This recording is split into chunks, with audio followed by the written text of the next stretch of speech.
Testing, testing.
All right. Welcome, everyone. We're on the record in Administrative Docket RM56. I'm the chair of the commission, Kumar Barve. In June of this year, the technical staff filed a suite of regulations on behalf of the Net Metering Working Group. After receiving written comments today, we will walk through the proposed regulations and hear from stakeholders who wish to offer verbal comments. At the end of our hearing, we'll determine next steps, including whether to move forward to publish the proposed regulations. And so, without further ado, let me turn to our staff. Good morning, Mr. Chairman and Commissioners. I'm Phil Vanderhayden from the Commission staff, and I'm the Net Metering Working Group facilitator/leader. So what we have today is, as you've described, a number of groups of regulations that we're going to go through. The agenda that I have up on the screen, which I think everyone has been circulated, and for those in the room, we distributed copies, and I've emailed the 300 and some people on the Net Metering Working Group for those who are following along. This is the order of that the working group thought would be most efficient to sort of knock out the low-hanging fruit and then spend the time we need on the more complicated sections. So we'll go through in this order. This will require us to sort of jump around the PDF that was filed with the notice. So for folks following along, we will use that. I will sort of identify where we are within that document from the PDF page, because the pages themselves are not numbered in the same way. So the first two that the first one we'll begin with, there are two sections, and I'll put them up on the screen here. This is aggregate metering and excess generation accrual. We'll go through each in order. These are not, to my understanding, we're in full consensus from all the members of the working group, and these are in place as sort of as housekeeping to implement some regulation or some law that was changed over the past few years that we needed to update our regulations. Pardon me, did you say that everything here is a consensus? The first two, groups that we're going to address, those are the low-hanging fruit. All right. To my knowledge, no one objects to these. Okay, I must have misheard you. Okay, thank you. Yes. All right, so moving from there, I will pull up the documents, the regulations themselves, and we'll go through that section.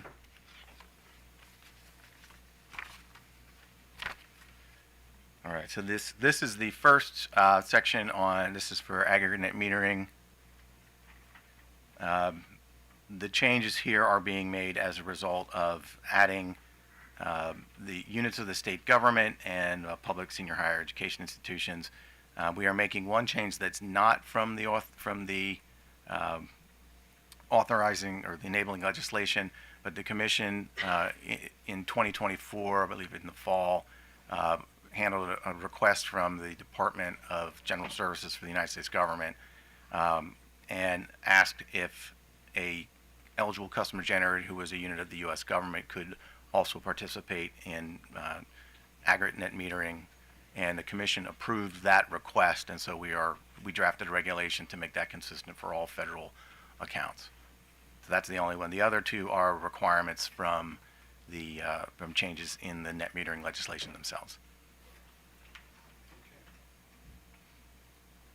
So I think what we could do, so that's the extent of that first item, and we can move to the second, and I don't know how you want to. Well, I mean, I think if anybody in the audience wishes to comment, you can pop up, and I'll recognize you. And also, if any members of the commission have questions to ask, just let me know, and I'll recognize you. So, and apparently not. So proceed. Okay. So we'll move to the second item, which is excess generation accrual. And I will find that in our document here. I'll need to scroll a little bit.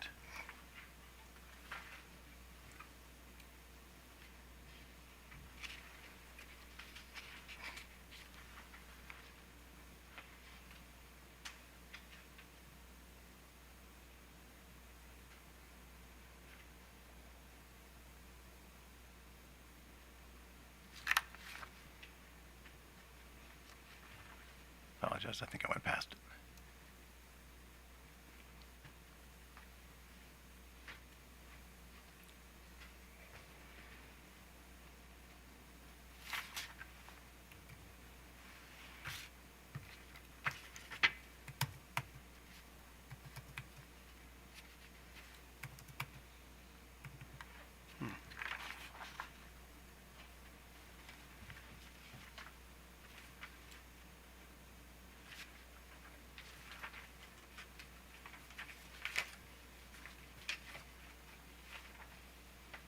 I will develop a better system for doing this, I swear.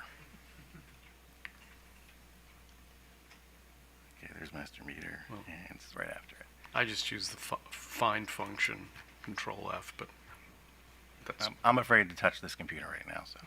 okay. All right. So this is the master metering. Okay. So here's the section addressing the accrual of net excess generation.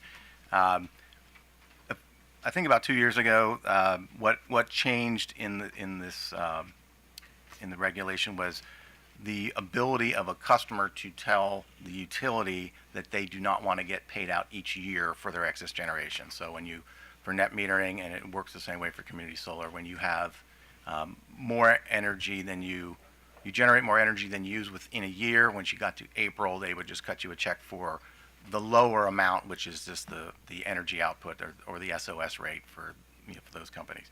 So customers can choose to elect to just keep it indefinitely. That was part of the law, and so all this change is making that happen. I think the commission has approved tariffs which already do this, and waivers were granted for each utility, so those won't be necessary any longer. And that is the extent of the changes. Well, I don't see anybody jumping up out in the hinterland. Any of you guys? Nope, I think we're good. All right. So the next topic we're going to move to is addressing the NEM 2.0 transition that we'll be dealing with regulations that are going to address which customers will remain eligible for staying with what we're calling NEM 1.0, which is the full retail credit, and then there will be a transition that occurs for various for customers and for community solar projects. And let me bring that up, and we'll get into that in some detail. This has a large area of consensus from the group, but there are 3 specific versions of regulations that were developed, and the commission will be asked to sort of choose one of those if that's what the commission prefers to do, and then we will. I think we'll need to have various groups that are advocating for these changes to sort of make their cases, so they will need to pop up for that. Okay. Well, you're going to briefly describe what these 3 versions are, or? Yes. Okay. Yeah. So starting here, so this is we're going to cross. We're going to be in 2050, and then also a couple other sections there, including 2062. So 2050 is where the interconnection rules are. The italics, we're using the format here where we're bracketing out changes, and we are adding the new language with italics. When we get to the 3 different versions where there's some cuts from different opinions, it'll be in red, so you'll be able to see it on the screen that way. But I'll just point out the changes that you're seeing here. So one of the things that the Relief Act did this year was it basically said NEM 1.0 will end July 1 of 2027. So we still have the 3,000 megawatt limit, which will affect some grandfathering, as you'll see later. But you're going to be asked to sort of determine what the trigger is that gets you in grandfathered really just pertaining to the rooftop customers.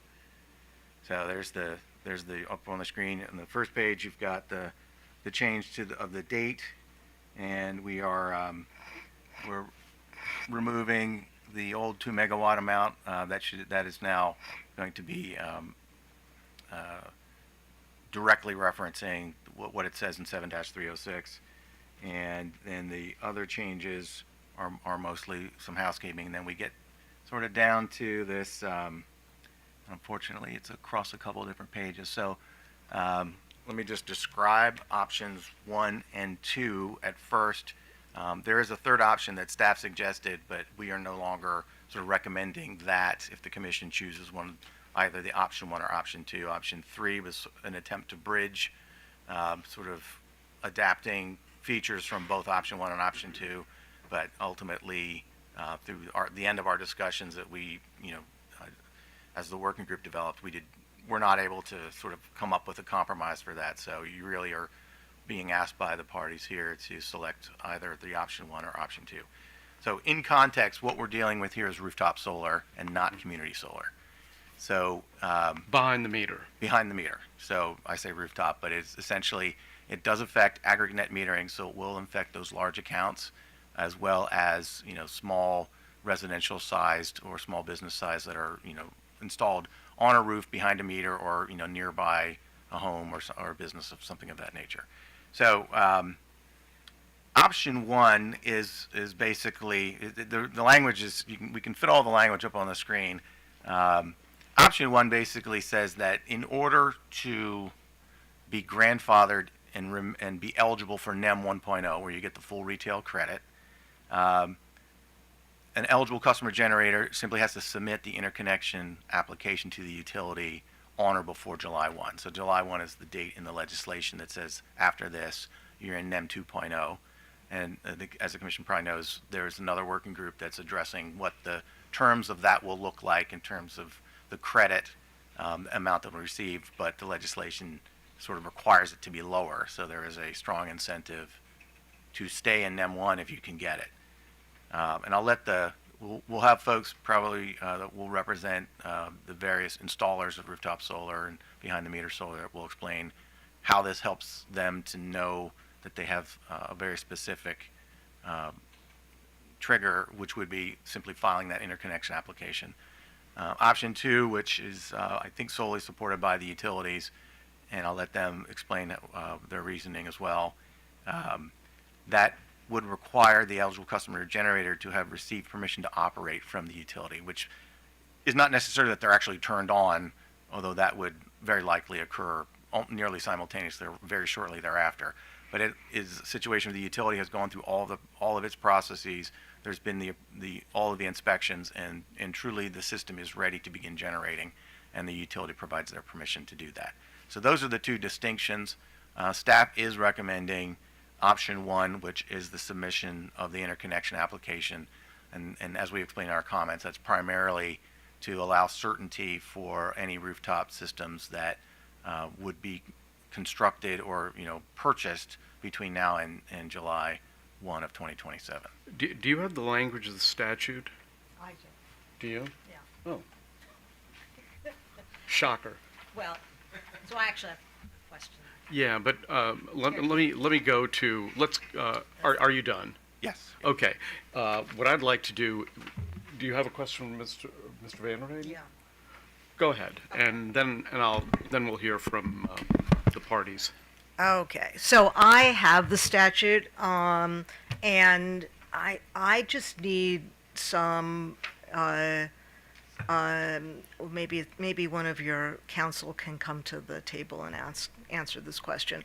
I would like to get clarity about why you think an interconnection application submission meets the requirements that it be under a net metering, energy metering contract or tariff. Well, so that's we actually had a pretty deep discussion on this in the working Okay. group, and there are two schools of thought on this. Okay. If you look at the definition of eligible customer generator in law, it describes as being operating a system under that tariff. So you basically have to have a system that's operating. I think that's part of the reason why the utilities are saying, look, you need to be able to operate for that to happen. The argument that I think we're agreeing to as staff is that by you become an eligible generator when you fall under the tariff. So the utility has to provide the tariff to all eligible customers. Okay, so you're interpreting under not to require that you're actually literally under it, which is what would happen once everything is installed, but that you're interpreting it to say that you would be under it when you file your application for interconnection as opposed to being under some other tariff. I believe that's our general understanding of how you would qualify simply by filing the interconnection application, because that is required by the tariff. So you're now under that tariff and thus an eligible customer generator. I guess it's how you interpret the word under. Yes. Yeah. No, and when in law school we actually had a conversation about interpreting the word the. It was a long time ago. Okay, thank you. That's all I have. Unless council wants to add anything to that, so, no. All right. Who would like to comment on this?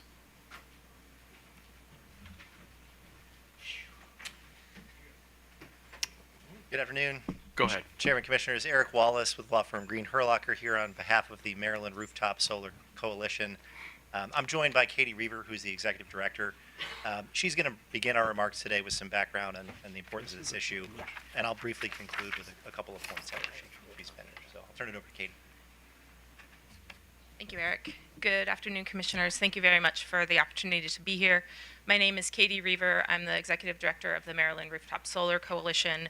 MRSC is a trade association of companies that are focused on perpetuating or installing rooftop solar here in Maryland. We're a group of both national, regional, and local companies.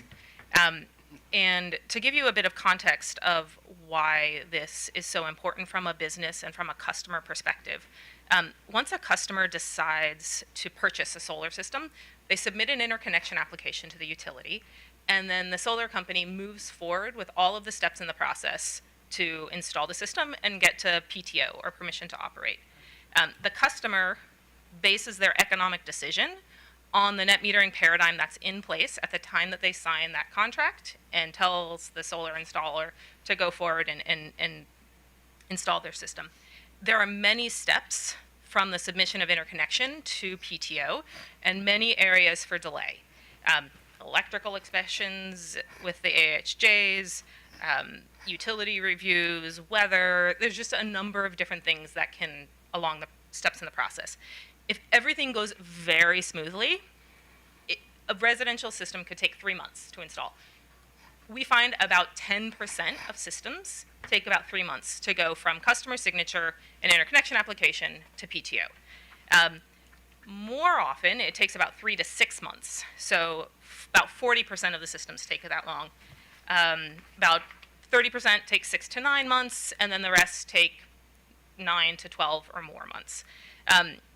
If the commission were to go with version 2, PTO, what that means for a customer is that somebody who's signing to install solar this fall, they would have about a 10% chance of being under the current net metering, they would have about a 10% chance of falling under the new net metering paradigm that we don't know what that is yet. If they were to start signing a contract early next year, like in January or so, they would have about a 50% chance. So they wouldn't know what net metering paradigm they would be under. So these customers are either forced to hold off and wait 6 to 9 months before making a decision to go solar, or they're forced to take a gamble. And companies who work in Maryland have to make the decision about how to represent this uncertainty to customers and possibly when to stop selling a system. And this would create large economic disruptions for the industry. And, anytime there is a net metering transition, there's a lot of uncertainty and instability. By choosing version 1, the commission has a very straightforward way of providing substantial stability in the solar industry, and also significant customer protections. And now I'll turn it back to Eric. Thank you. And so I'll conclude very briefly here. In the pre-filed comments that we submitted, we walked through some of the statutory analysis. And Commissioner Suchman, I think you hit the nail on the head here, right? The question to the commission is, what does it mean to be under a net metering tariff? And as we've laid it out in our comments, elsewhere in the Relief Act, there are defined requirements, for example, to be placed in service. The General Assembly didn't define what it means to be under a net metering contract or tariff.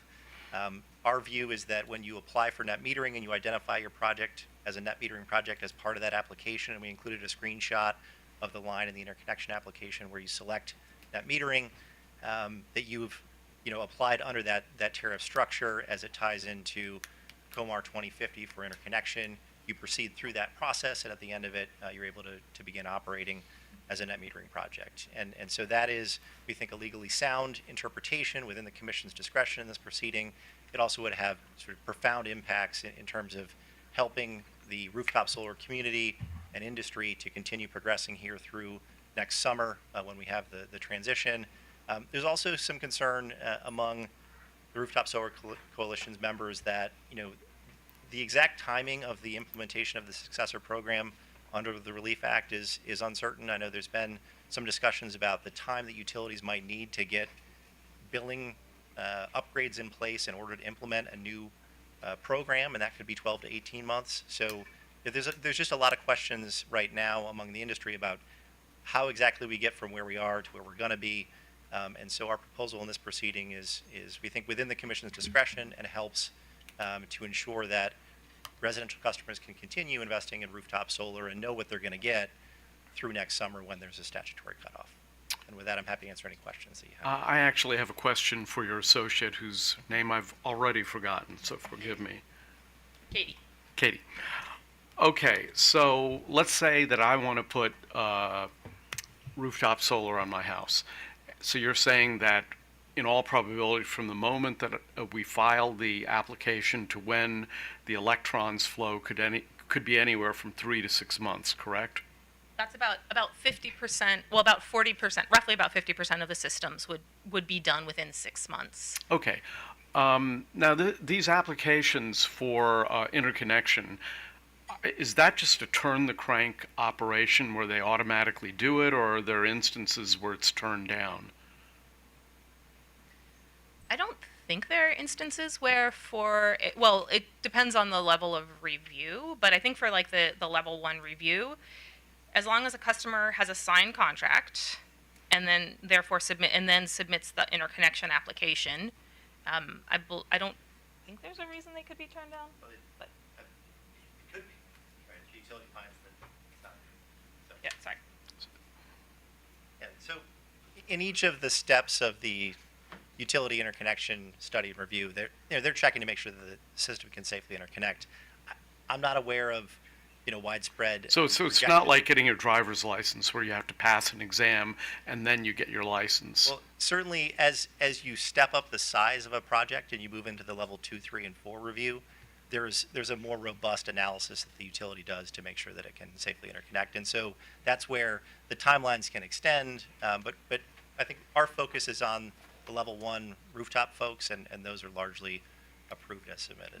I'd say probably most of the 8 kW systems, that like 8 to 10 kW systems for residential rooftops, go through without any technical issues. But the larger systems, a megawatt, 2 megawatts, which would also fall under this, would have the review. I mean, describe a 1 megawatt rooftops. Is that something that would, I always thought that you had to have like 7 acres of land to do a megawatt of power. Do they ever do behind the meter solar projects Yeah, get that big? A large commercial, oh, absolutely. I mean, they get 7 megawatts. I mean, a large like Amazon warehouse might have 7 or 8 megawatts on its roof. Oh. Okay. A church might have 150 to 250 megawatts. Megawatt, not Sorry, kilowatts? kilowatts. Yeah. Apologies.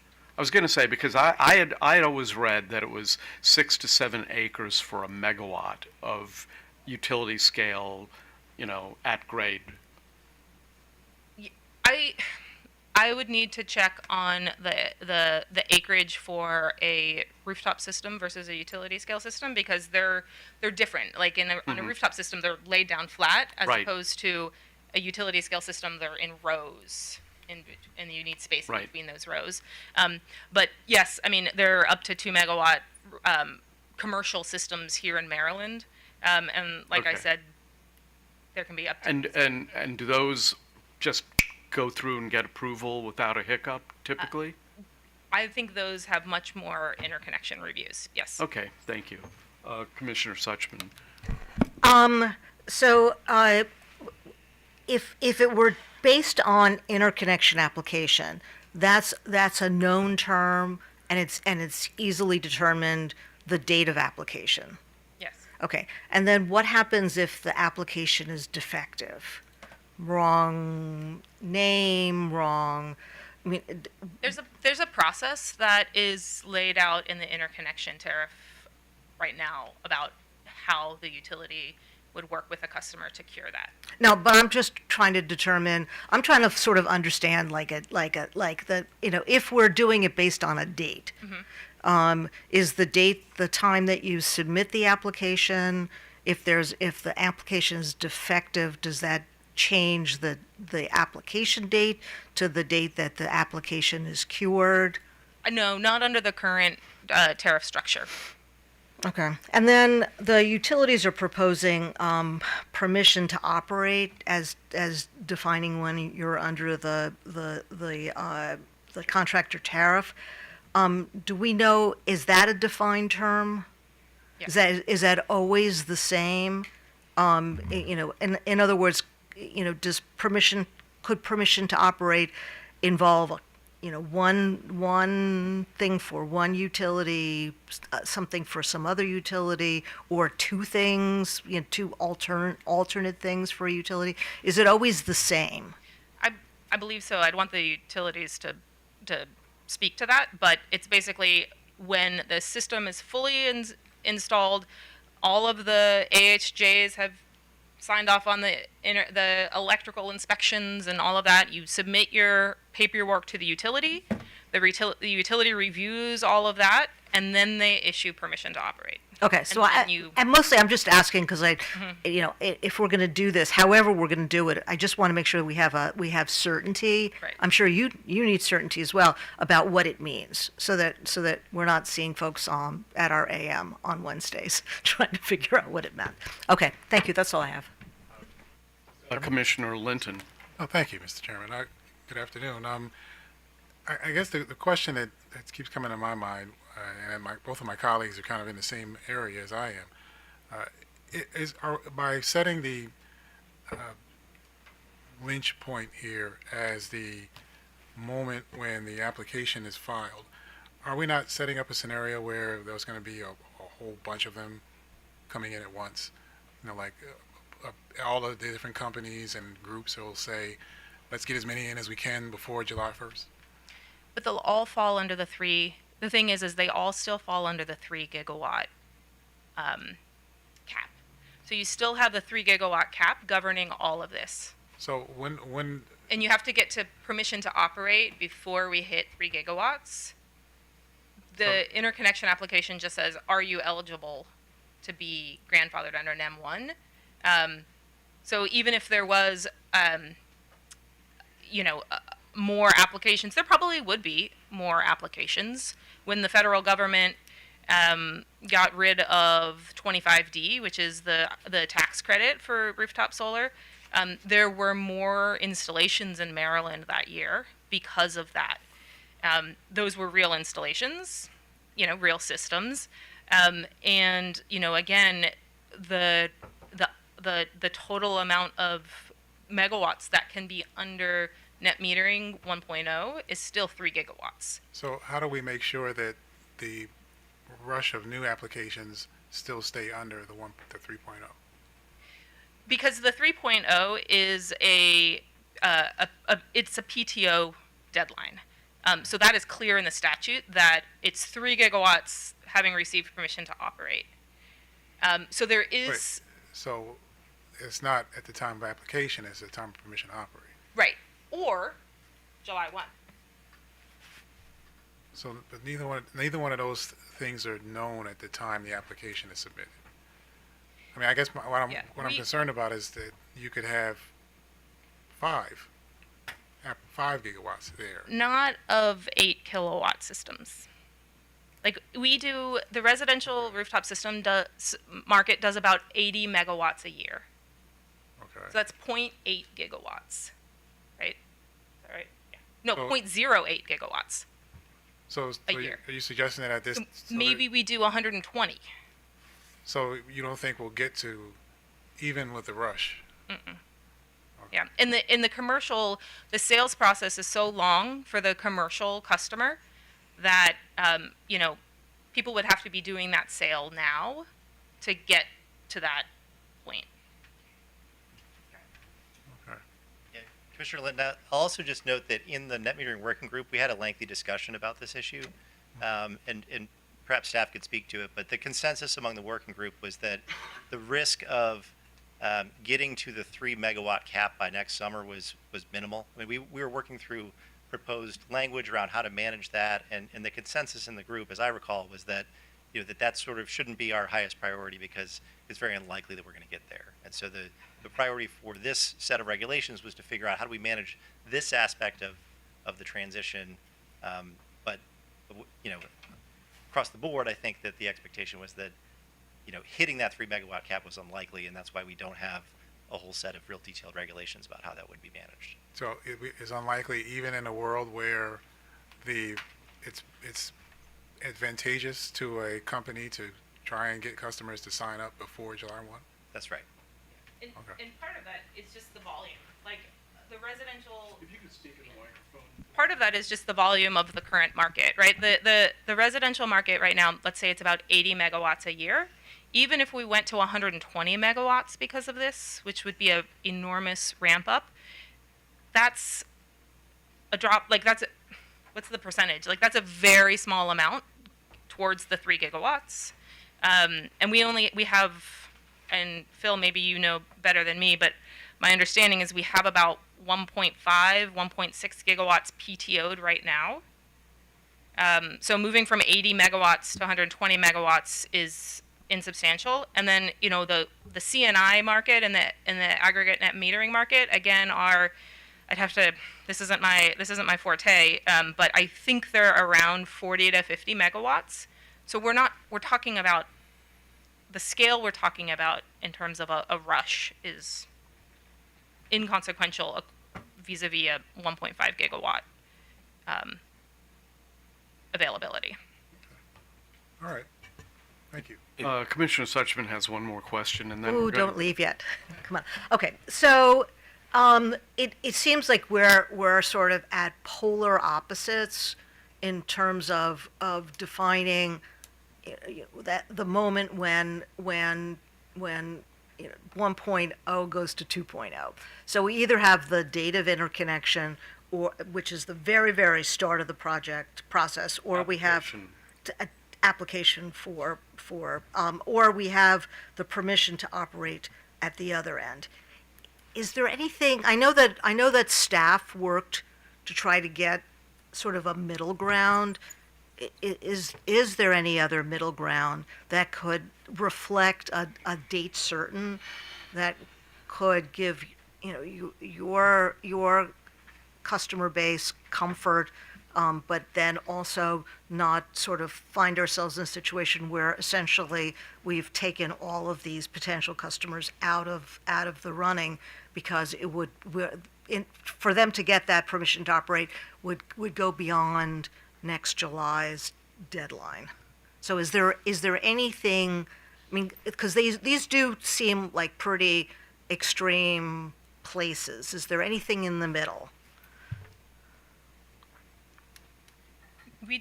We tried to go around this in the net metering working group, and I think that one of the big challenges is just the utilities have somewhat different processes. There's not a clearly defined one point in each process that works for level 1, 2, 3, 4 interconnection that the customer really has clarity on.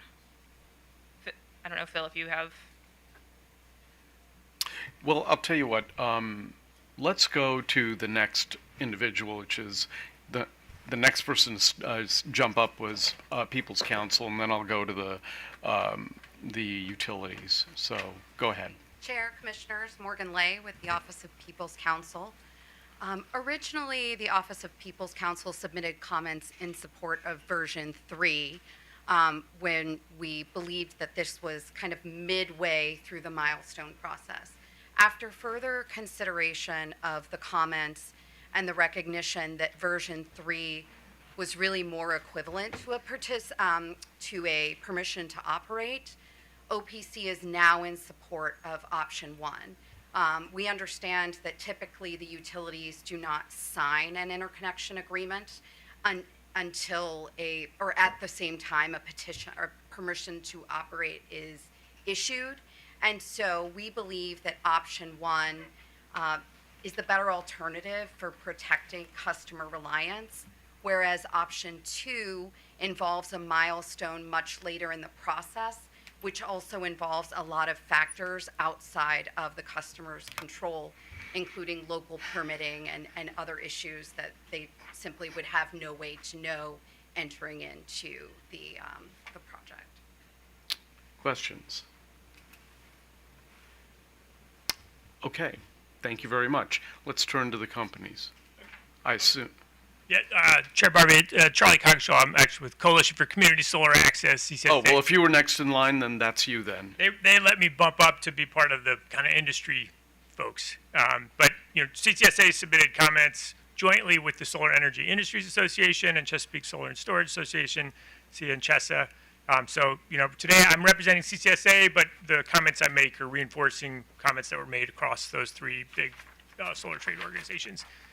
And so we also support version one as it's noted up there, along with a handful of other stakeholders. I think it's notable, for CCSA, who represents the community solar industry, to be supportive of version one, considering there's a little bit of a competing capacity race under the 3 gigawatt ceiling for community solar capacity as well as behind the meter capacity. And part of the reason for that is that we don't view it as a massive kind of flood risk, because when behind the meter interconnection applications are submitted, they're going to be legit, is kind of the sense that I get. There's not a lot that are going to find out, oh no, we can't do this because of permitting or interconnection costs, which is something that can challenge community solar projects. So I wanted to call that out, in addition to the point that OPC just made, which is that it's one of the few things that's actually in the control of the applicant from a timing standpoint.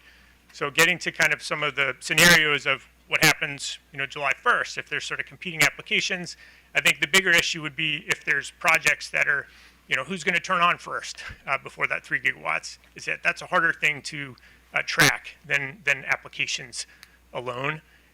So just wanted to add a few of those points, but also note that in the regulations, which I think Phil will probably get to, there is sort of opportunities for the commission to direct staff to track and to potentially raise to the commission's attention that it looks like we are approaching the 3 gigawatts before July 1st, and we need to think about how we're going to deal with that.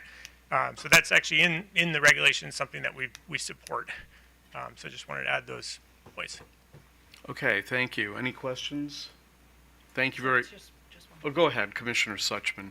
Okay, so just in your experience, if we were to go with version two, do you also think that we're gonna prevent a lot of projects from actually getting to the July 1st deadline? So I can't go too far on a limb because I'm community solar through and through, from a trade perspective. Yeah, okay. And, so it's been a long time since I did behind the meter, so I don't want to go out on a branch there. But I take the behind the meter folks kind of word for it that like their market's going to kind of freeze up in the winter if there's a sort of operational deadline, because they'll be too risky to pursue customers not knowing if they're going to be in or out. Right, so at some point, it's not going to be July 1st. It's going to probably be February or March where that cutoff's going to happen, because you're never going to get, for those projects, to the point of permission to operate. Right. So it's really, so what if in effect we're doing is it's not a year of grace. It's really just a couple of months of grace. Yeah, depending on which threshold you use. Right, Yep. okay, thank you. All right, let's proceed to whomever on that side wants to go first. Go ahead, Mr. McKeel. Yeah, Doug Mikeel. I'm here on behalf of Pepco and Delmarva Power. I'm just here to introduce Larry Alston, our Director of Business and Customer Support. Obviously, the PHI Utility Support version 2. I understand the legal issue that Commissioner Suchman has identified, and it's been identified in the comments, and I guess that's what needs to be resolved. But I'd like Mr. Alston to discuss the operational reasons for our support of version 2. Okay, Mr. Alston. Good afternoon, Chair and Commissioners. PHI, we appreciate the opportunity to participate in this rulemaking and the constructive engagement among staff, OPC, utilities, as well as other stakeholders. Throughout this process, our focus has been supporting the Commission's policy objectives in a manner that is practical to implement and minimizes customer costs and avoids unnecessary administrative complexity. We do support version 2. There were some questions that were asked around what I would call the early stage development process as it pertains to the application that I just want to reinforce what occurs. An application is received, it's acknowledged, and if the application is accurate and complete, then it moves on to the next phase of the process. There is potentially back and forth between the utility and the customer in order to make sure that that application is accurate and complete. Once that application is accurate and complete, that's actually when the clock starts. So that would be the date of the start date in terms of the interconnection application. There was a question around the size of these projects, and most of the conversation thus far has focused on what we might consider level 1 rooftop applications, net energy metering, that may not require an upgrade. But we should not be absent on the net energy metering projects, for example, chicken farms and things like that on the commercial side that also pursue net energy metering projects, which may be a little bit larger than those level one projects. It is true that permission to operate is in the latter part of the end-to-end process in terms of the applications. The interconnection application is in the first phase, so we do run a risk of an influx of applications, much like we saw with the expiration of the tax credits in the past. So we do run that run the risk of the influx if we make the cutoff date the application date. Option 3, there was an option 3. Staff had introduced it. It was a part of the conversation, which is the interconnection agreement, which is a little bit further in the process of the early application phase, and also at that point a project would be less speculative if that was the cutoff date as well. So I would consider that a little bit of a middle ground if we were looking for one. Those are the end of my comments, and I'll take any questions. You have a question? Commissioner Suchman. Welcome. So if you receive an application for interconnection and then you begin the process, does your analysis change whether we count the clock running at the time of the interconnection application or the permission to operate? Would your analysis change at all? It would be the same? You'd be doing the same work?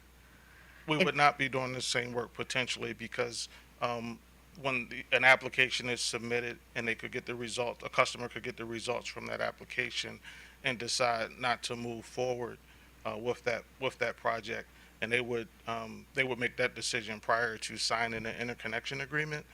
So that would, if there's a 30% dropout rate in terms of customers that decide to move forward after submitting an application, that volume would be a little bit different at both stages in terms of eligibility under NEM 1.0. Well, I mean, but would that happen?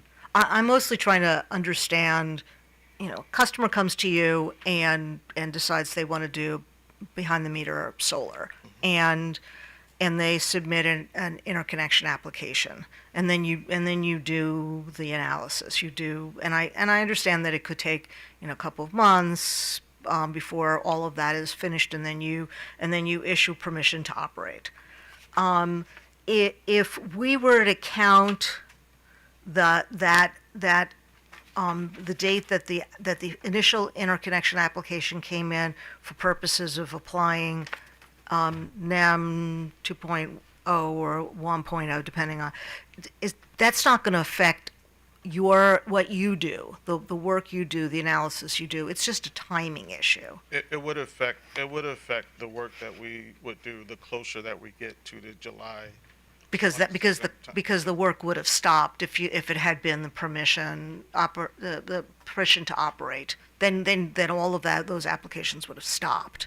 Well, for example, if a customer decides July 15th that they want in 2027 that they want to submit an application, then they would fall under the NEM 1.0 program, and there's a higher volume of customers on the other side of July of 2027 that as a utility we will be trying to manage the volume of the NEM 1.0 and the NEM 2.0 in parallel, which would then make it difficult to just meet. Okay. meet the requirements. So the concern you have as a company is the volume. Yeah. You're concerned if we did the date of the interconnection application as the date in which we start to run the clock, then you're concerned there's going to be a whole bunch of applications coming in then. But it also could be that if we did it based on permission to operate, there could be a whole bunch of applications that wouldn't have come in now, but would have come in the 1st of January. So it may just be that you're just going to see an influx at different times, depending on which date you choose. But other than the influx of applications, what other reasons would the utility have for pushing the version 2 over version 1? I don't know that we're pushing version 2 over version 1 as much as the timing of when we transition the two programs, which will impact the administrative burden of monitoring a NEM 1.0 program and NEM 2.0 program from a technology administrative as well as a tracking perspective. To answer part of your previous comment, based on the information that we have today in terms of applications that come in or interconnection agreements, we at a minimum can provide some predictive and some analytics in terms of projects that will fall under NEM 1.0. The closer we get to July of 2027, it becomes more riskier in terms of just meeting customers' expectations as well as the Right, program. but if you did it based on the application, then there wouldn't be any issues around clarity. Until as long as that If you did version 1, right, but version 1 does not prevent a customer from submitting an application from at day minus 1, for example, and still be under NEM 1.0. And we don't know what that volume could be, let's say in that last 30 days or 60 days. okay, so you're concerned about exceeding the 3,000 megawatt cap because you won't know. It's a challenge. I'm mostly just trying to, Yeah. really sort of get a sense of I'm trying to understand what your concerns are and how that's working within the program. So Yeah. I'm just, Yeah, the approach that we propose actually aligns with, how we managed the expiration of the tax credits towards the end of 2025, in which, we worked, hand in hand with developers and customers to make sure that PTO was issued by that 12/31 date so that they could take advantage of that program. Through effective communication and proactive communication, as customers got closer to that deadline, we could not guarantee that they will fall within those tax credits. To get those tax credits, that was the proactive communication that took place between the utilities as well as the developer Yeah, but that's just unfortunately, that's going to be the risk. The closer they get to that July 1st, 2027 date, I mean, even if we allowed it for purposes of the NEM, it's the risk that they're running that they're not going to be able to meet the conditions for the tax credit. That's correct. Right. I mean, on some level, I mean, I understand, what you were trying to do. That's kind of on them. Yeah, no, I appreciate that. Okay, thank you. Yeah, the other thing that should go hand in hand with this is that we do support the concept of monthly reporting between now and the July date to make sure that we're both monitoring the progress or the intake of applications, Right. as well as as we progress towards the three megawatts. Okay. I should also add that the 1.6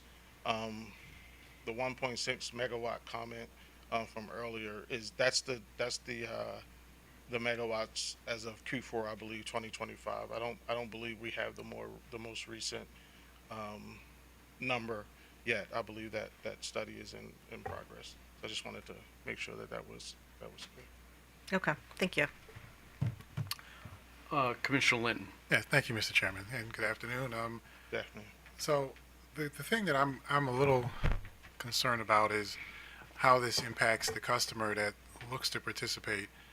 They go through the sales process, they sign the interconnection agreement. Maybe they do it in January. They get a good winter deal and they sign up for one. But if we use the transition approach that the companies are proposing, that customer might have heard a sales pitch and thought they were getting the NEM1 project, but under your proposal, they could end up getting approved and getting permission to operate after July 1, meaning that they would actually be in NEM2, which would be a different result from what they thought they were getting. So how do we resolve that? I think that's a fair risk. That's why when we saw the proposal for the interconnection agreement being a potential middle ground, that the interconnection agreement sets customers with the correct expectations prior to them moving forward, a little bit better than the permission to operate.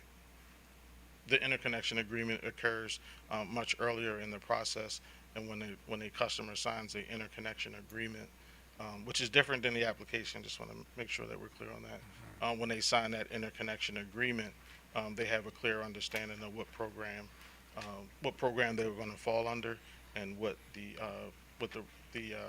estimated date for permission to operate. Okay, wait, I'm sorry. So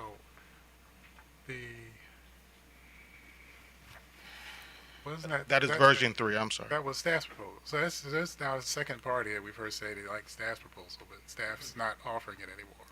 People's Council said they supported it, but they didn't have changed their opinion. As a result of our discussions, nobody in the working group was interested in it. We had proposed it as a middle ground. The problem, it seems to be that the trigger is when is having the customer sign the agreement, but there's no deadline for how long it would take between applying for interconnection and receiving something to sign. And then some of the utilities said, well, you just sign it on the way in. And so we weren't able to resolve the exact trigger. If you were going to make a middle ground that said, let the utility do the study to determine if the project can be interconnected and at what cost, and that's the trigger, that might be somewhere in the middle. But we didn't have, there would be other things we would need to add to these regs that placed restrictions on how long the utility could take to do it. But then what you're sort of doing is you're saying, okay, it's not July 1's the deadline, it's really June 1's the deadline if they have 30 days to get the agreement back to you. So it became a rabbit hole that became difficult to figure out. Okay. I actually have a follow-up question for Mr. Vanderheed, but I know we're still talking to utility, so. No, go ahead. Go ahead and ask a question of staff. Okay. Well, you know that the legislation gave us the ability to handle this through rulemaking or order. So some of these are transitional issues. 4 years from now, these regulations no one will really care what they say anymore. But I kind of think we have a little more flexibility to deal with some of the other issues that you were just talking about if we did it through an order as opposed to regulation. Is that discussed at all? Is that the difference discussed at all in the work groups? And I think parties kind of said, well, what works for me? And so for the solar folks, it's like, if I'm selling one of these things, I need to tell people you're in NEM1 or you're not. Right. And so they need some, dead on to do that. And the utilities, have expressed their problem. It's like, so you apply it July 1, we don't know how long it's going to take for you to build your system. And we want to be able to count correctly. Now, I personally think we've addressed the counting problem in the rest of these regs because there's a number of requirements that staff has to begin tracking this with like at monthly starting January 1. And then if we even think that there's going to be like some possibility we'll go over 3,000 because, the law still says it cuts off at 3,000. If we think we're going to get close, and we'll know a lot when we give you the net metering report in September or October, we have to petition you and say, we're getting close. We need to have a proceeding to resolve how to manage this. So I think you heard from folks, no one expects us to add 1,200 megawatts of solar between now and next July. We are adding rooftop like less than 100, and then community solar, there was like 3,000 of it in the pipeline, but they seem to even take perhaps even longer.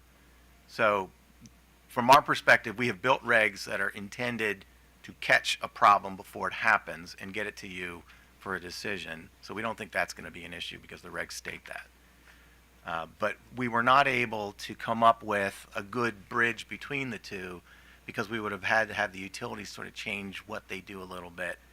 And then what you're doing, all you're really doing is you're changing that deadline from July 1 and backing it up. And so there's two things we were trying to avoid. The law doesn't say you can grandfather NEM. And so we can't add something to the law that's not there. And then the law said the deadline's July 1, not June 1. So we really can't create a de facto earlier deadline for a rooftop. So we ended up with, okay, interpret being under the tariff as sending the application, or interpret the law to say operating means ready to turn on. And so we ended up with those two polarized, and we really tried hard. We spent a lot of time trying to get to the middle of this because this was a big deal, but that's how it ended up. so where would we resolve some of the other details that would happen under either one of these options?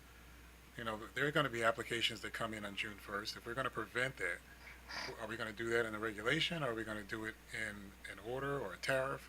Well, they can come in June 1st.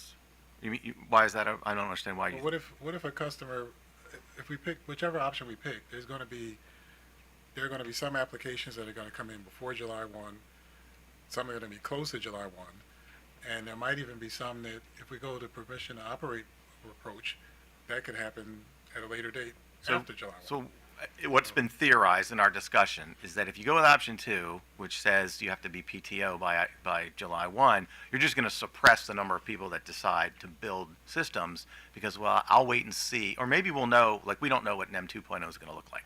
If NEM 2.0 comes up with a really high credit rating or credit amount and not the 22 cents that's around the full retail right now, if it comes in at 12 cents, some people are going to do numbers and calculate, I'll still build. I don't care if I get in NEM1, great. If I don't, but there's going to be folks who say, the payoff now takes 12 years. I'm not going to do it.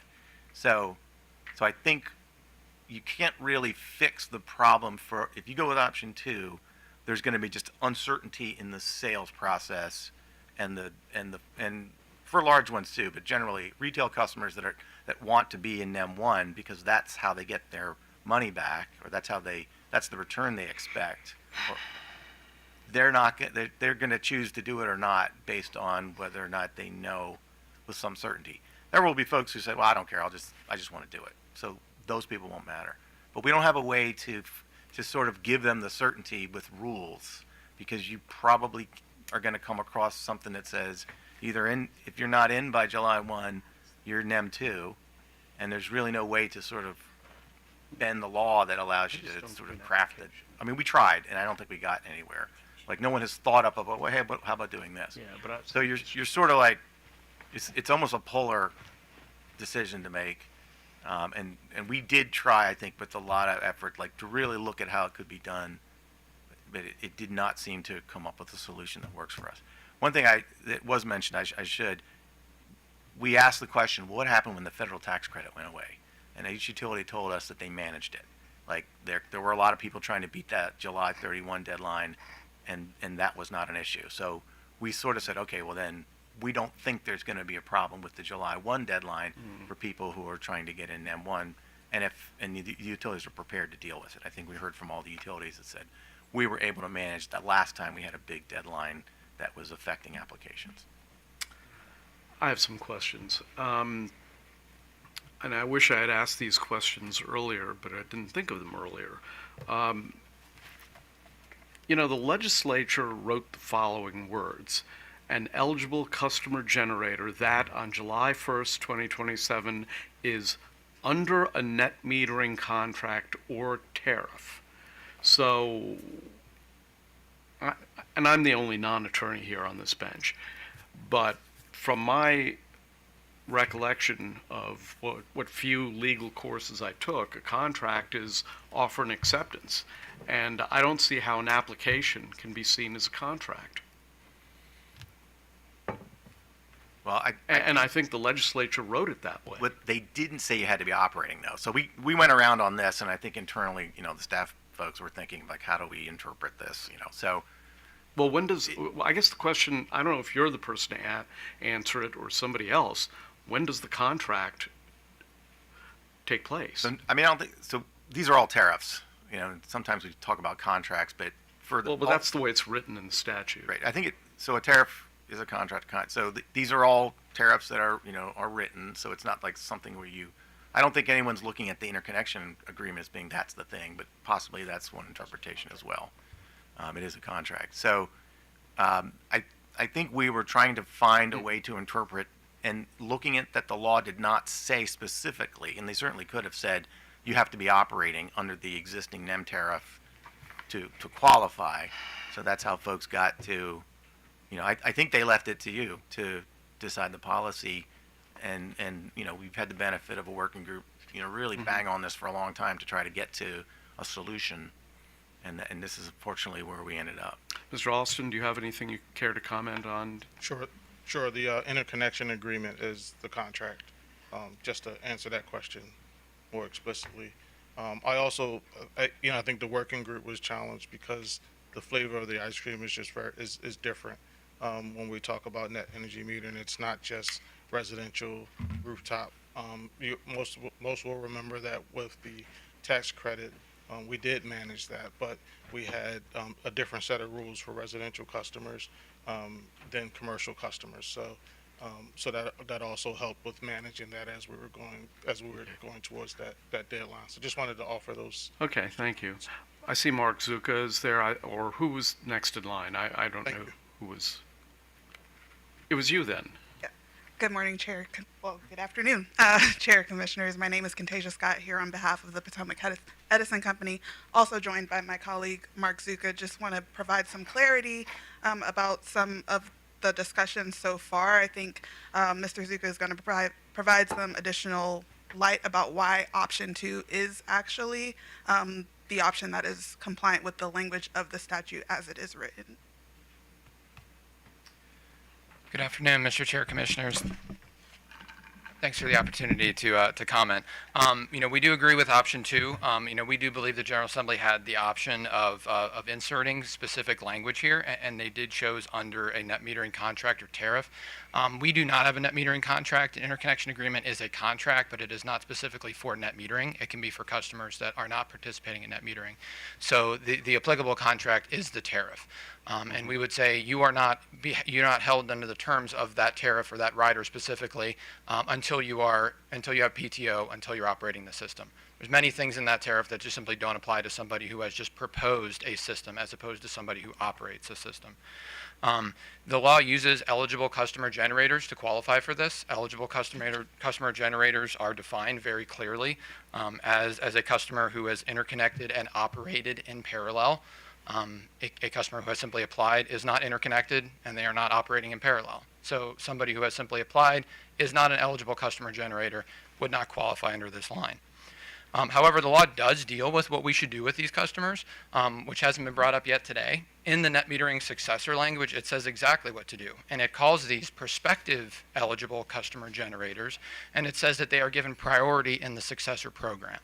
So if there weren't any prospective eligible customer generators because everybody who applied by July 1 automatically got into the first program, that section would not be needed. There simply wouldn't be anybody that is prospective because they all were let in or they didn't apply in time.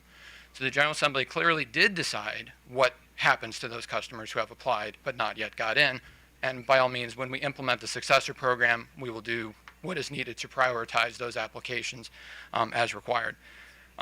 Further on this discussion of interconnected and operated, there's a bit of threading the needle that's going on here, because what we're saying is, or what the advocates for option 1 are saying is that a application is interconnected and operating in parallel because it qualifies as an eligible customer generator, but it is not owned and operated to qualify towards the cap. The problem is if you call an application an eligible customer generator, then you have to count it towards the cap as soon as it has applied. Because now we're parsing words between, is it different to be operating interconnected and operated in parallel and to be owned and operated? Those two things mean your system is working. So if we qualify under the grandfathering provision, anybody who's applied, then they all should count toward the 3 gigawatt cap. As Mr. Vanderheyden has mentioned, we are well over that in terms of applications. If that were true, net metering 1.0 should have been shut off sometime last year. So we can't have it both ways. They're either not eligible customer generator and therefore, get priority in the successor program, or if they are, we've met the cap by a long run. We do also feel like that version 2 is a better practical option. There are a lot of rules on what the utilities need to do, timelines and oversight. We do feel that the concern over the utility delays is overblown. We feel that for rooftop solar specifically, like that process does move very fast. And certainly if the utility unreasonably delayed a rooftop system that should have gotten in under 1.0 and was interconnected afterwards, certainly it would make sense for that customer generator to petition the commission to qualify.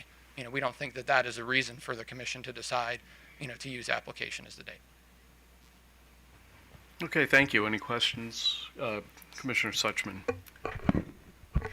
Mr. Zucca, so just to clarify, we were looking at the under language, and you said we also have to look at an eligible customer generator language. And then I looked at the definition of an eligible customer generator, and it suggests in that language that you have to operate. And what you're saying is until you operate, you are not an eligible customer generator. Correct. Okay, thank you. Any further questions for PE? I don't see. Thank you. MEA. Thank you, Chairman. Commissioners, Landon Farrig, Assistant Division Director for Energy Policy. Happy birthday, by the way. Thank you so much. Oh, happy birthday. It was a few days ago, but, I think. Here in support of option 1 under the two options here that have been presented to the Commission. I understand we've been on this subject for some time, so I'll try to remain brief. I just wanted to emphasize that the developments here are really looking for certainty as to whether they're going to be able to access any particular net energy metering scheme, whether it be NEM 1.0 or what's developed under PC 78. That uncertainty, if option 2 is selected, that uncertainty certainly will have a temporary but meaningful chilling effect on the marketplace. I would also emphasize that, as was brought up and I think explained well by Mr. Vanderheyden, the General Assembly could have hinged the applicability of the current net metering scheme on the operational date of a project if they so chose. Their adoption of the language under a net energy metering contract or tariff does give the Commission flexibility. Yeah. And I would focus on the word tariff Not now. there. Not now. Although, pardon me, brief indulgence. So it's at the time that a renewable energy project subjects itself to the requirements is at the time that they apply for a tariff. Those tariffs include, but not limited to, how to request net metering in the first place, as well as other non-negotiables such as interconnection standards, baseline energy usage guidelines, and the treatment of any accrued net excess generation. With that, I accept any questions the commission may have. Thank you. Questions? Commissioner Suchman. Okay, so I'm going to ask this question just because we're trying to sort of parse through the language, and so this is always, having drafted legislation earlier in my career, it's very hard to get it all right and to get it in a manner that leaves it not open to interpretation. So we spent a lot of time with the under language, but Mr. Zuka just pointed us to the earlier clause in subsection 5, an eligible customer generator. So, looking at the Utility Relief Act, do you have that? I do not have it before me. Oh, okay. Because I was going to ask you if you could tell us how we could interpret Well, why don't you read this. it? Okay, so if you can tell us how we can interpret eligible customer generator, I can actually just share this with you if you could take a look at it. I mean, okay.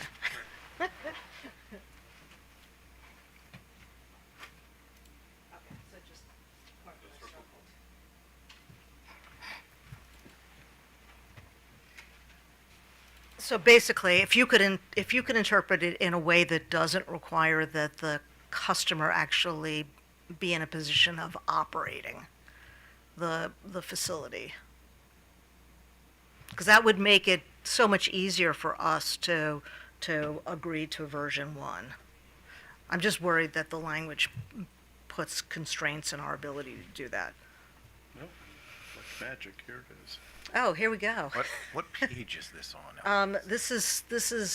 I just got this off of Westlaw, sorry. Yeah, I couldn't possibly go through that. So, no, I'm forced to agree that the definition of eligible customer generator is as you've read it. Yeah, that's what I was worried about. I mean, I'm very sympathetic to the idea of creating greater opportunities. That was my copy, by the way, if you want to hand it back. Yeah. Well, it was my copy that Well, I gave to the chair, so right. now it's officially his. Right. Okay. Thanks a lot. I would let you have it, but I have my scribblings on it. But Mr. Wallace is here to save the day. HB 1532. Yeah, if you'd like to give us your 2 cents, and then we're going to move on from this issue. Yeah, Chair and Commissioners, I think, 2 points, right? One is that the eligible customer generator definition contemplates the customer owning and operating the facility or contracting with a third party that owns and operates the facility. And the process to apply for interconnection is part of the utility tariff structure. It talks about, if you look at the utility tariffs, it talks about things that need to happen before a project can come online. And the Commission's regulations for net metering include. Yes, but Mr. Wallace, it's present tense. There we go. So it's operates, not would operate, can operate, operates. So it's in present tense. So it's doing that very thing at the moment. I don't know how we can interpret it any differently. Again, it's that, what does the mean? back to law school. Yeah, there are certainly ambiguities in this statute that are going to require some. Yeah, but a present tense language there's nothing ambiguous about that. But thank you for. Okay. Well, let's move on. Let's go to the next issue, shall we? Which I think is low and moderate income subscription compliance. There are 2 other things that parties move to agree upon. Oh, I'm sorry. Here that I want to bring up. Okay, sorry, We my can, mistake. Before we move off of that. So hang on, let me. All right, so there is a section. So I'm gonna refer you to I'll bring this language up in the staff comments. We added, we proposed an additional piece of language. Once your system qualifies for an M1, either as community solar or as rooftop solar, we wanted to add something that said if you sold it you didn't lose your eligibility. So in the staff comments on page 16, we propose some language that effectively states that you don't lose eligibility if you transfer or sell or whatever. And I believe that let me pull it up. I believe that was supported by all of the parties. Let me locate the document here.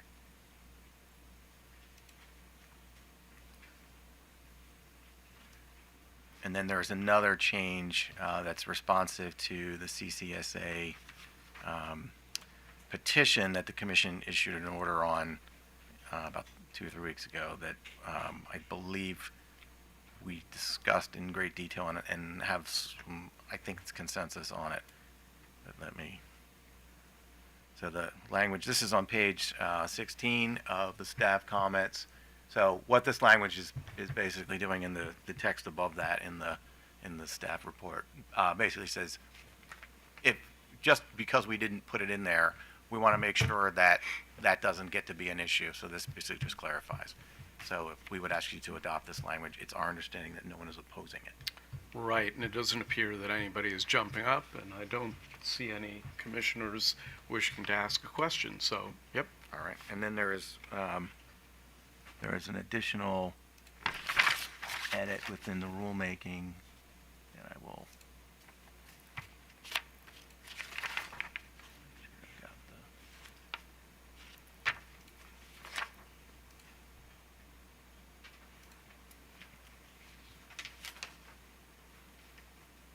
All right, so there was a petition from CCSA, and I guess I'll let them sort of address that. In order to grandfather a community solar, you have to have 2 things. You have to be admitted to the program queue, and you have to have paid your 50% of your interconnection deposit. You have a petition that was raised back in June, I believe, from CCSA. That basically asked for some changes ask the commission to order the utilities to do that.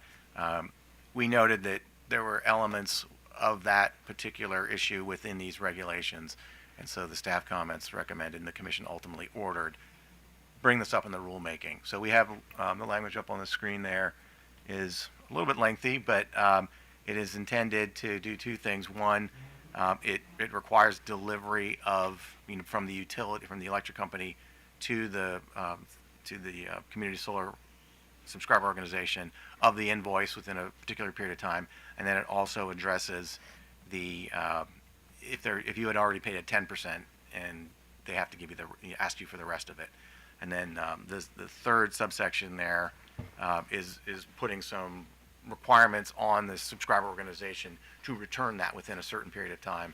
That was something that the utilities wanted in terms of some certainty for them. So I'll let staff supports this, and it's my understanding that this is going back and forth very shortly because we only were able to react to this since the commission's order came out. And I believe the parties are mostly agreeable, but there's probably some discussion for you to hear. Well, a couple of people have stood up, so please proceed. Thank you, Chair Barbe and Commissioners, and thank you, Phil. So Charlie Coggeshall, Coalition for Community Solar Access. Yeah, we filed this request, I think, on June 15th, and then the Commission issued an order asking for comments, responses to it. There was some, I think, Potomac Edison, PHI, I believe, responded, staff responded. I think OPC responded.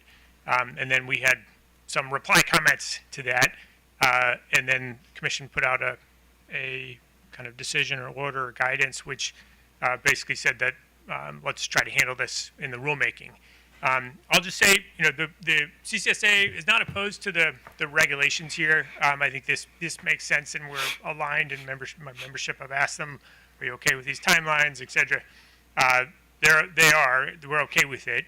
I don't know. Initially when we filed the request, it wasn't for some kind of like expedited rulemaking. We think that the kind of issue could be handled without regulation, and that just commission kind of enforcement would work.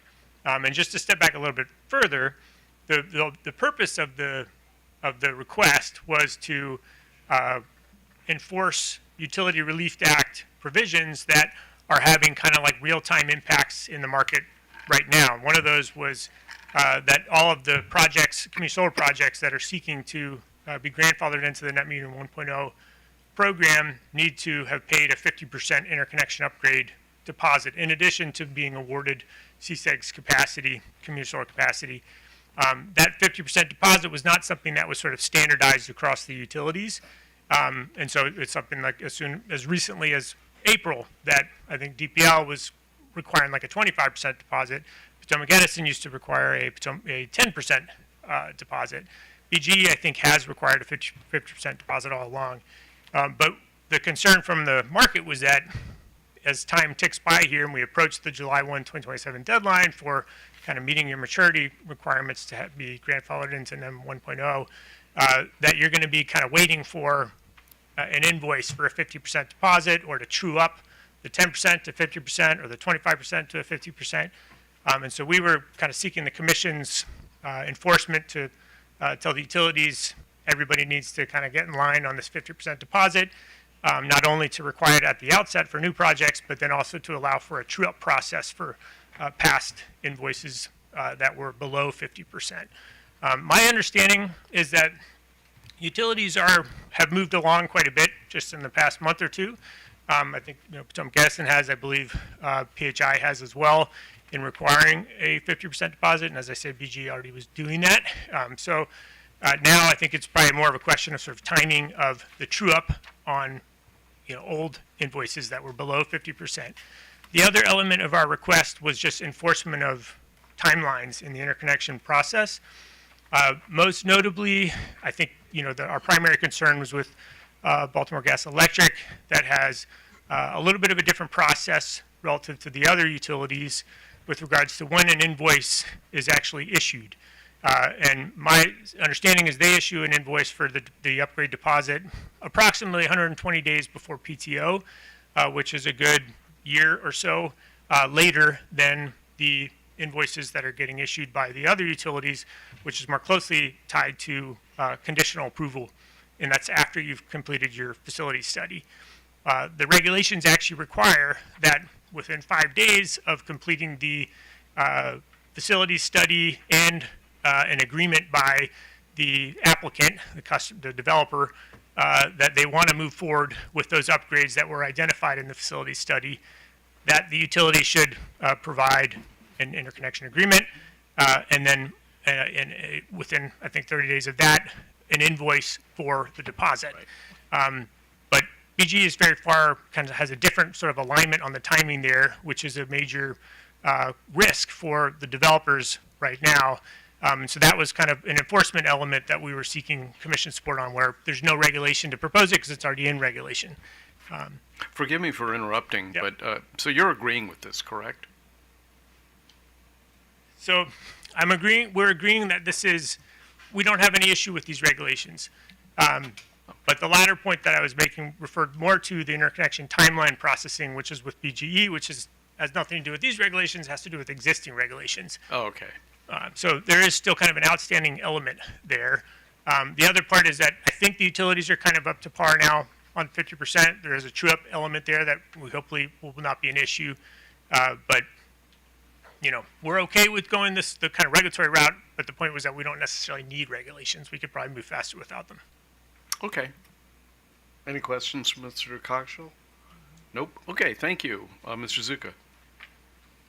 Good afternoon again. I'll make this really short and simple. PE fully supports the CCSA proposal that was filed, and we believe the appropriate response is an order from the commission that identifies exactly what CCSA has. It affects all net metering projects, not just community solar. It clearly states the deadlines for all parties, including the customer generators, to get back to us. This actually was a result of a negotiation and a collaborative process in that metering working group that PE was completely part of and completely good with. So 100% on board. Order is a lot easier. If we have to go through the regulations, then we do have some concerns on how these are drafted in order to make sure we get the right language. Believe it's much more efficient to deal with this in an order. Okay, thank you. Any questions for Mr. Zuka? Nope. Okay, go ahead, Mr.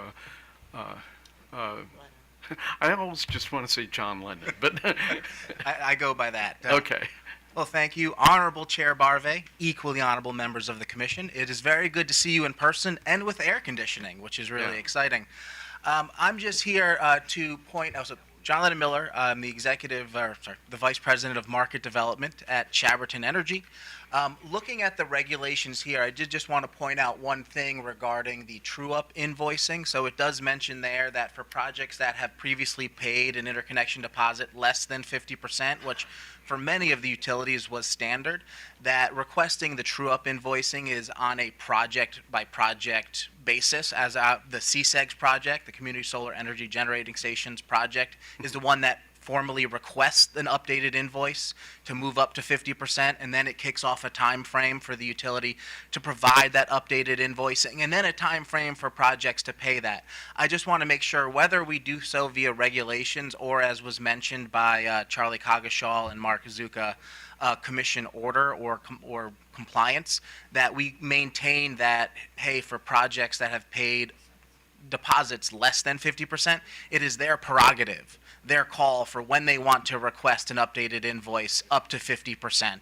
And that when it comes to meeting the maturity requirements to get a net metering 1.0 decision for your CSEGS projects, that then we just need to make that 50% deposit on or before July 1st, 2027. So seeing that language, I just wanted to point that out, how important it is to Chaberton, who is a Maryland-based developer, and I believe to industry to have that flexibility and that decision-making on when to request that invoice. And whether you do so via regulations or just compliance, I just want to make sure that we maintain that flexibility.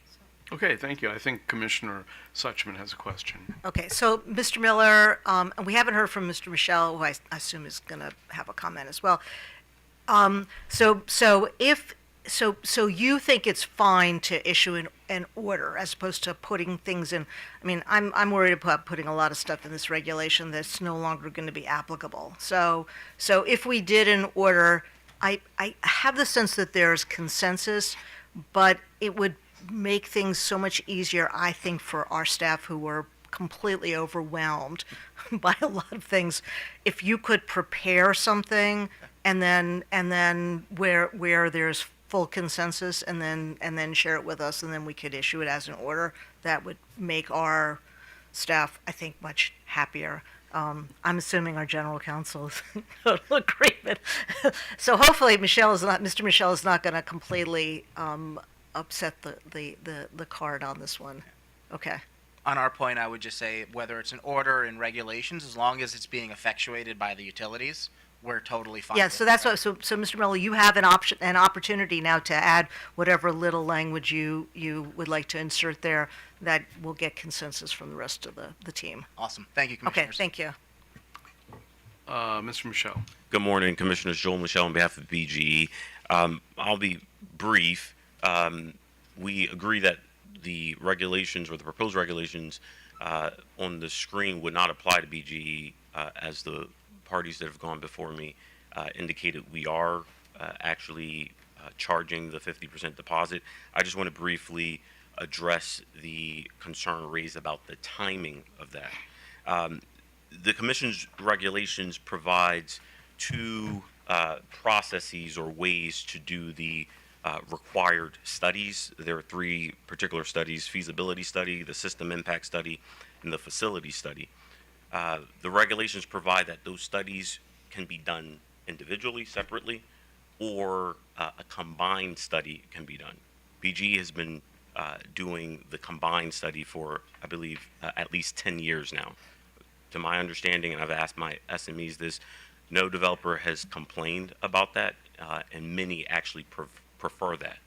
In terms of the timing that was raised in CCSA's petition, that timing does not apply to the combined study.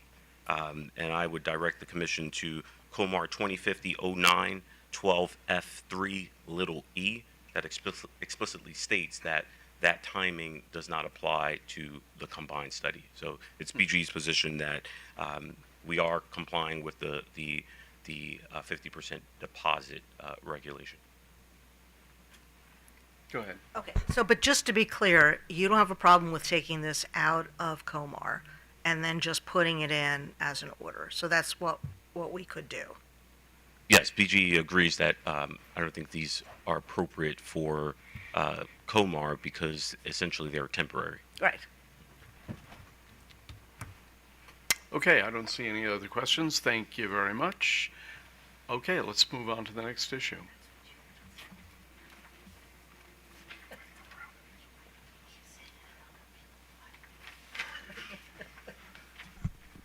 All right, so we're going to move on to addressing the issue of low and moderate income subscription compliance. And you're familiar with this issue because it was brought to you last fall when some of the tariffs were addressed. I'll bring up the regulations. Just introducing it, we've got effectively three different proposals in front of you. What I've got up on the screen there sort of generally summarizes, but I'll let each party sort of explain and advocate for their particular approach. I would note that I think Potomac Edison has something to tell us about potentially changing their position on this that Mr. Zucca mentioned to me before, and so I'll make sure to highlight that we hear from him as well. You have a situation where you've got 40%, so all the new permanent program projects must serve 40% of their energy to low and moderate income subscribers, and we have defined those in the regulations already. The issue comes up is what happens if you don't have 40%. So you are now permitted by a law that was passed, I believe 2 sessions ago or last session, to bank that credit for 12 months. The alternative under the old way would have been if you don't have it allocated to LMI, you have to receive it, you have to pay out as unsubscribed energy. Unsubscribed energy is effectively a much lower price than the 22-cent full retail rate, could be 4 cents or something. It's the LMP price. That is what happens if a subscriber organization does not line up customers. They export the energy, the utility doesn't assign it to anyone, they get paid a very low price. They don't want to do that. That's what would happen if they did not apply the kilowatt hours to an LMI account. So they can bank it for 12 months, and the issue came up is what happens if they fail to, what happens at the end of 12 months. Under the existing rules, they would still essentially be paid out at that much lower rate. And what you have is sort of a proposal as to how to sort of discipline the SO in order to get them to, one, do a better job at allocating. So you've got 3 different approaches. The Potomac Edison approach would essentially recommend that the energy be forfeited, so not paid out as unsubscribed energy or allocated to another account, a non-LMI account if that was the case. And then the utility would take that money and use it to transfer it to their low-income energy assistance program. And the second approach from CCSA would, at the end of that period, would effectively penalize them 25% of the retail rate, and that money would be collected by the utility and transferred to OHEP, and that they would be then permitted, they would be relieved of the obligation to serve that energy to an LMI account, and they could serve it to any customer regardless of their income status. And then the People's Council, and again I'll let all the parties explain, they are creating a sort of a reporting mechanism that would require the utility to, require the subscriber organization to develop a corrective action plan or a CAP and report that to the commission when they go past that banking period and had been unable to provide an LMI subscriber to take the energy.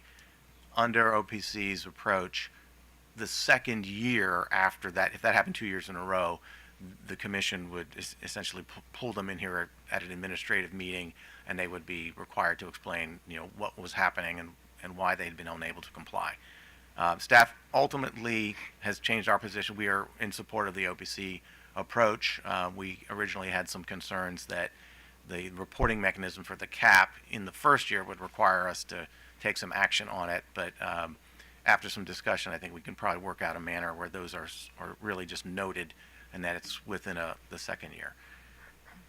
So, with that, you probably want to hear from the other folks. I don't know which order you want to go in. Unless any of us have Commissioner Linton. I have a question. Yeah, thank you, Mr. Chairman. So I'll confess that when I first heard of this issue, it was raised by Potomac Edison.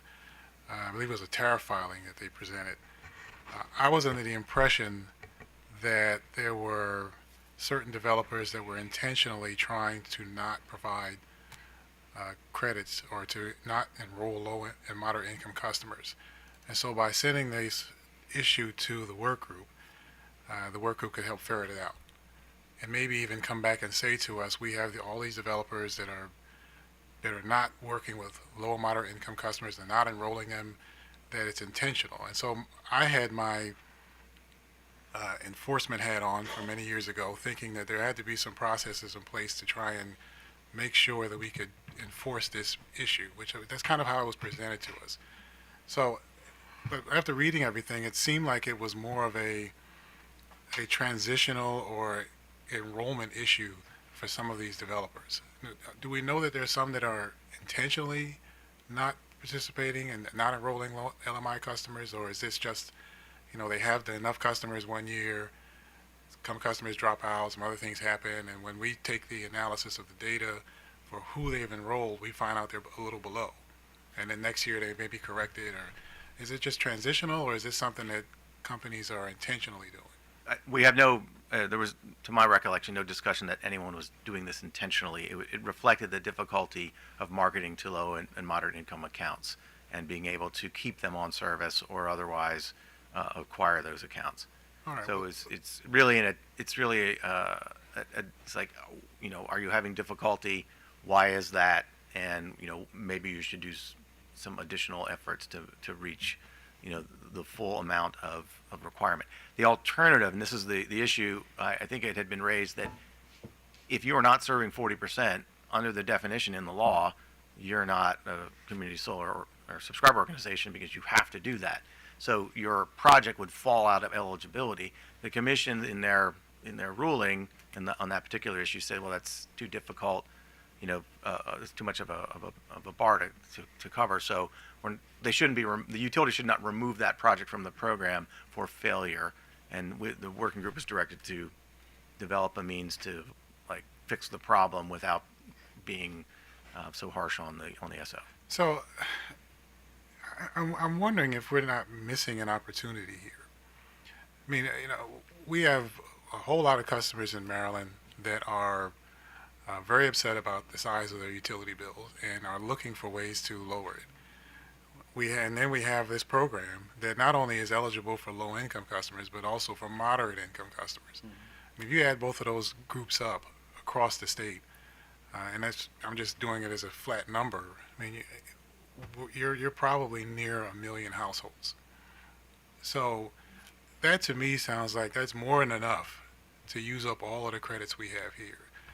So I'm just trying to understand why we would take the approach of finding or tracking data and not just more take the approach instead of taking this away from a marketing perspective for these developers and instead figuring out a way to make sure that the credits that we're generating through these solar projects that are supposed to go to low and moderate income customers actually go to the low and moderate income customers, and we've got a whole bunch of them out there that need it.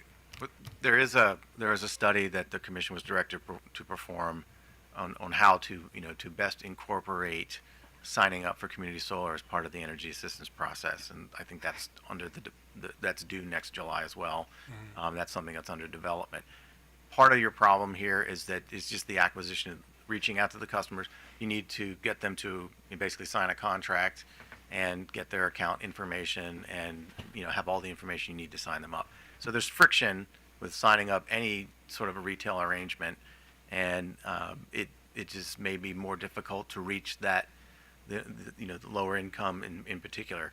But I mean, median income in the state, that's half the state, So I mean, we'll have people who work at the commission that would probably be eligible to participate in this.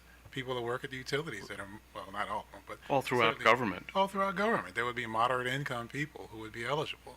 So I know, and I haven't spoken to my colleagues about it, but it struck me that this is a unique opportunity to actually send a signal throughout the state that these renewable energy projects actually are providing a benefit to a whole lot of customers, as opposed to trying to encourage the developers, who in some cases are probably going to have a lot more challenge of enrolling customers than OHEP or even MEA or any of the other state agencies or advocacy organizations in the state, or and they're not going to do any better than the competitive suppliers that probably salted the earth a little bit for many customers. So I don't know. I guess when I thought about it initially, I thought it was an intentional thing, but if it's really just a transitional component and challenge for a lot of companies, and then for many of them, they just don't have the means and experience to enroll and market to low-income customers, which is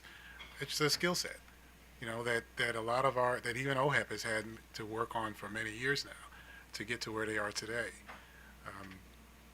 I feel like we're missing an opportunity here. I mean, you could send a positive signal about the clean energy transition to a lot of Maryland customers that actually want to find ways to lower their bill, as opposed to focusing on finding the developers. But I know that's not what's in the regulation, so I'll apologize for shifting the conversation, but that's what I thought when I read it. Before I recognize Commissioner Suchman, let me ask this question. If I were a developer, I don't even know how I would begin the process of signing up LMI customers. Is there how do they do it? Is there a government agency? Do they go to OHEP? Do they go to? Is there any effort being made to link people who are already on varying forms of government assistance to these programs? Or are all these people not speaking to one another because they don't know to? There are several programs. The Connector is one where there's a deliberate attempt to identify accounts, and that sort of gets involved in signing up for energy assistance. But that has some friction in it because the account still needs to be called or contacted by the SO. It's not an automatic sign up.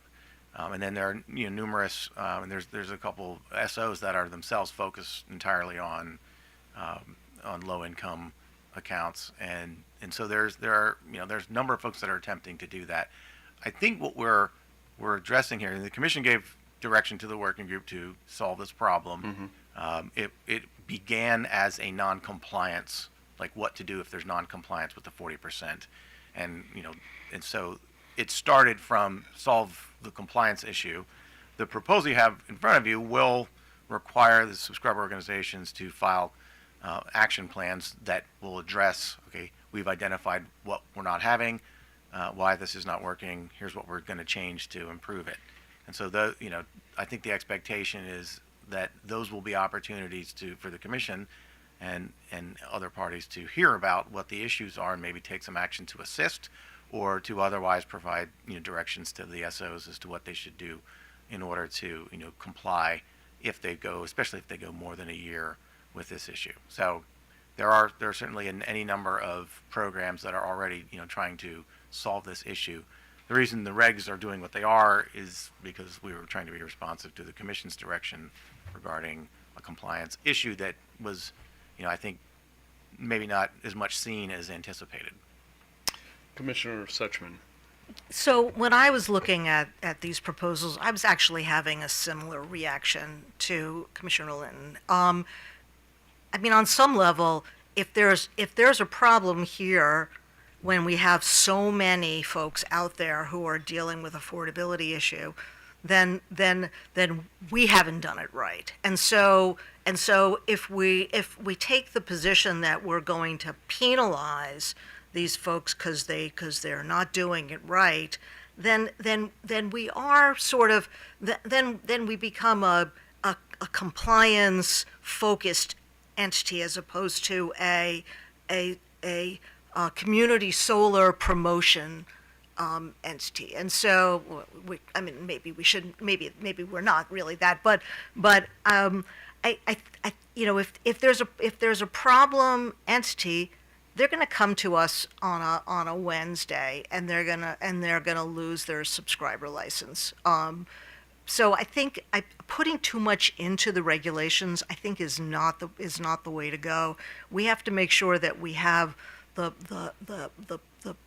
pieces of the puzzle in place so that if they start to lose some subscribers, there's a whole mess of folks here that are ready to sign up. I mean, we should be in a situation where there are not enough community solar opportunities out there to take on all of these folks. And so I am a little concerned about having too much compliance in here. I mean, I think it could be streamlined and just so it gives you the flexibility. If you're seeing a problem entity that's just not fixing the problem, you can deal with it. But do we have to put into the regulations, requirements of a compliance plan? I mean, you can do that as staff. I mean, if you see a problem with an entity, I don't think you have to go to Comar and say, look, Comar says that you have to do a compliance plan.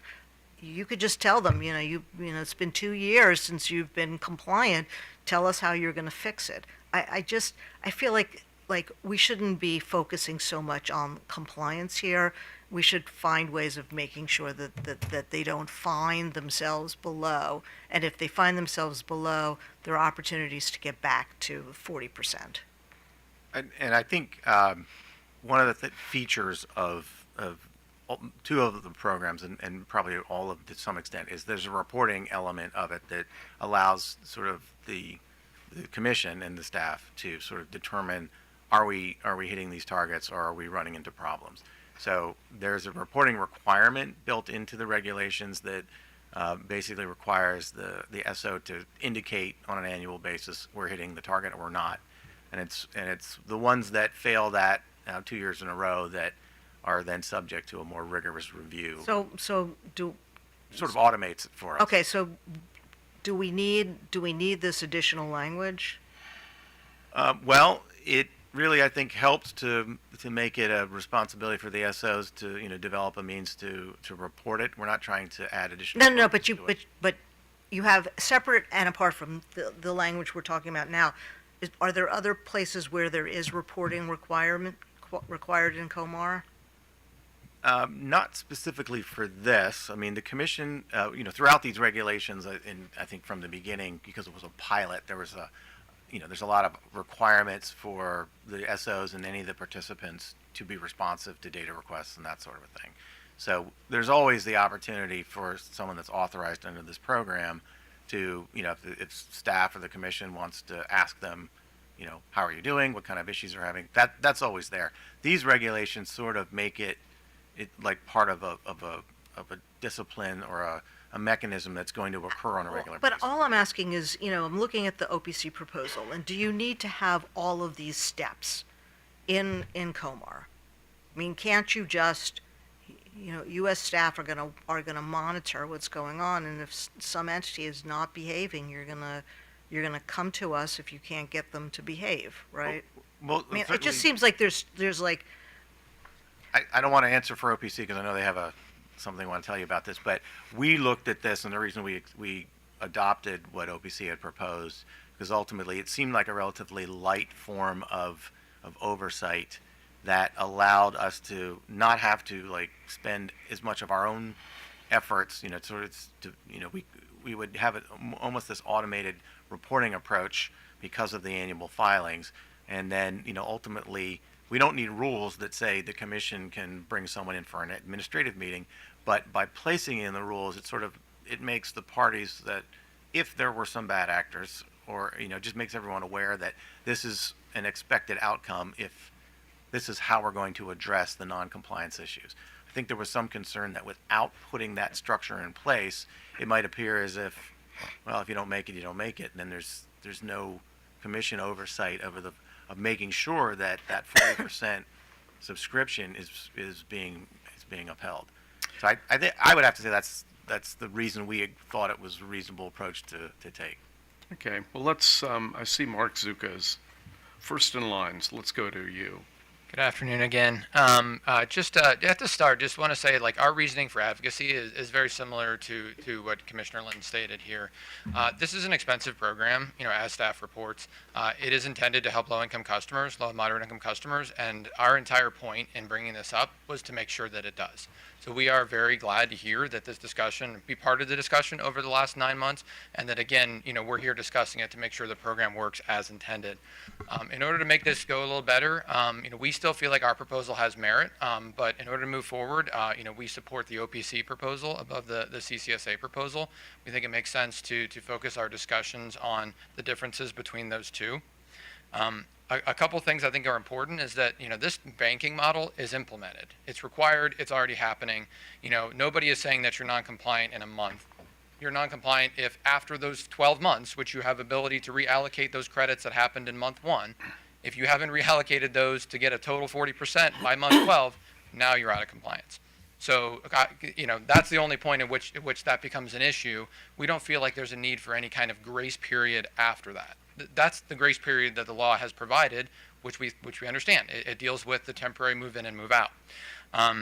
Then on the unsubscribed energy, a lot of times it's been described as a penalty. If you can't subscribe customers, you get paid out at the unsubscribed energy rate. To be clear, that rate is a market rate by definition. That is the value of the generation that was provided to the utilities, in our case PE, and it's the value that our customers get. That energy, it goes on in our system. We get a value from that through wholesale energy markets. It's the same value. So there really isn't a penalty. We just become a pass-through entity. If we were considering that as a reduction of subscribed energy rate, then you could consider it a penalty. So to the extent anybody is talking about paying money to OHEP or some other entity in order to provide assistance, that deduction should come from the unsubscribed energy rate. And only at that point can it really be a penalty.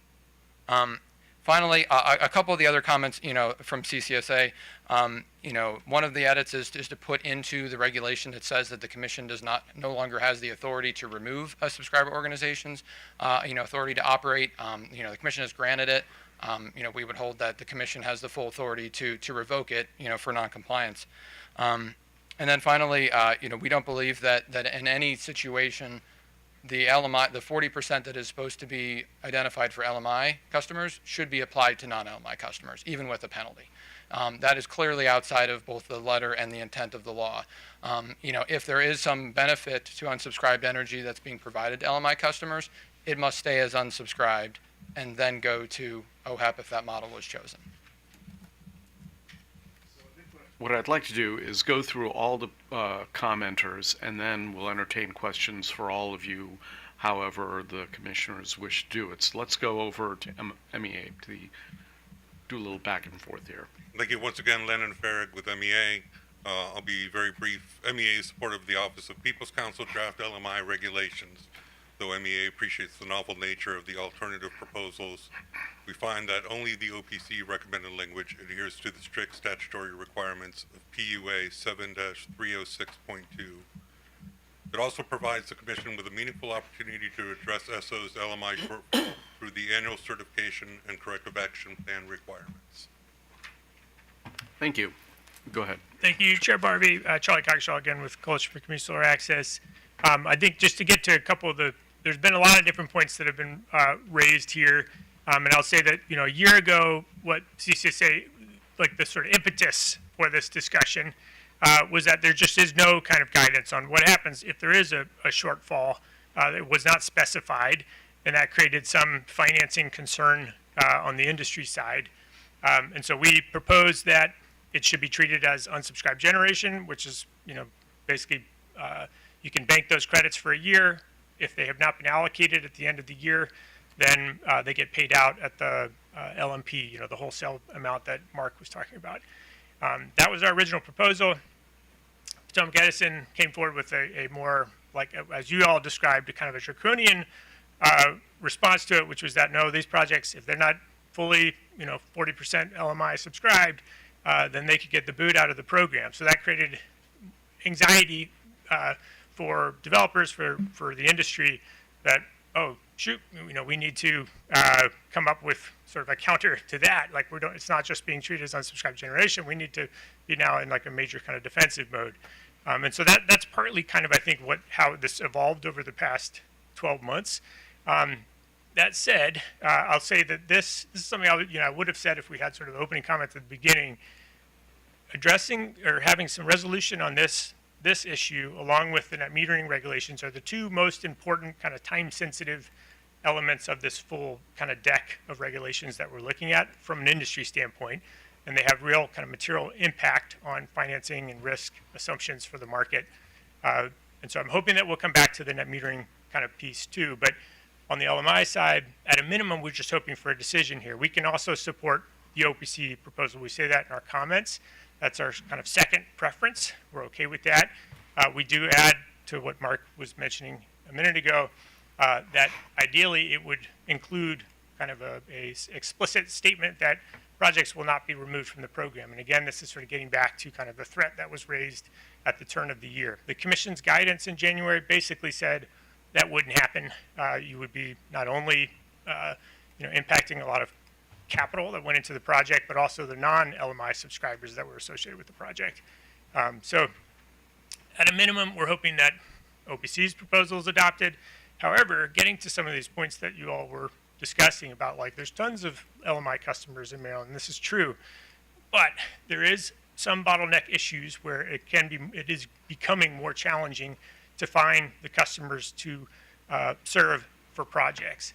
And that's not because of there not being enough customers. It's more just due to kind of market business limitations on being able to find a subscription coordinator that's confident that they can find every single individual LMI customer that's eligible to participate in the program in a territory. And so Delmarva, Potomac Edison, smaller territories, a lot of land, a lot of developments occurred there, but less customers. And so it's becoming increasingly difficult to find those LMI customers. And so subscription coordinators, from a business risk standpoint, will say, I don't know if we can guarantee that we're going to be able to fill this now.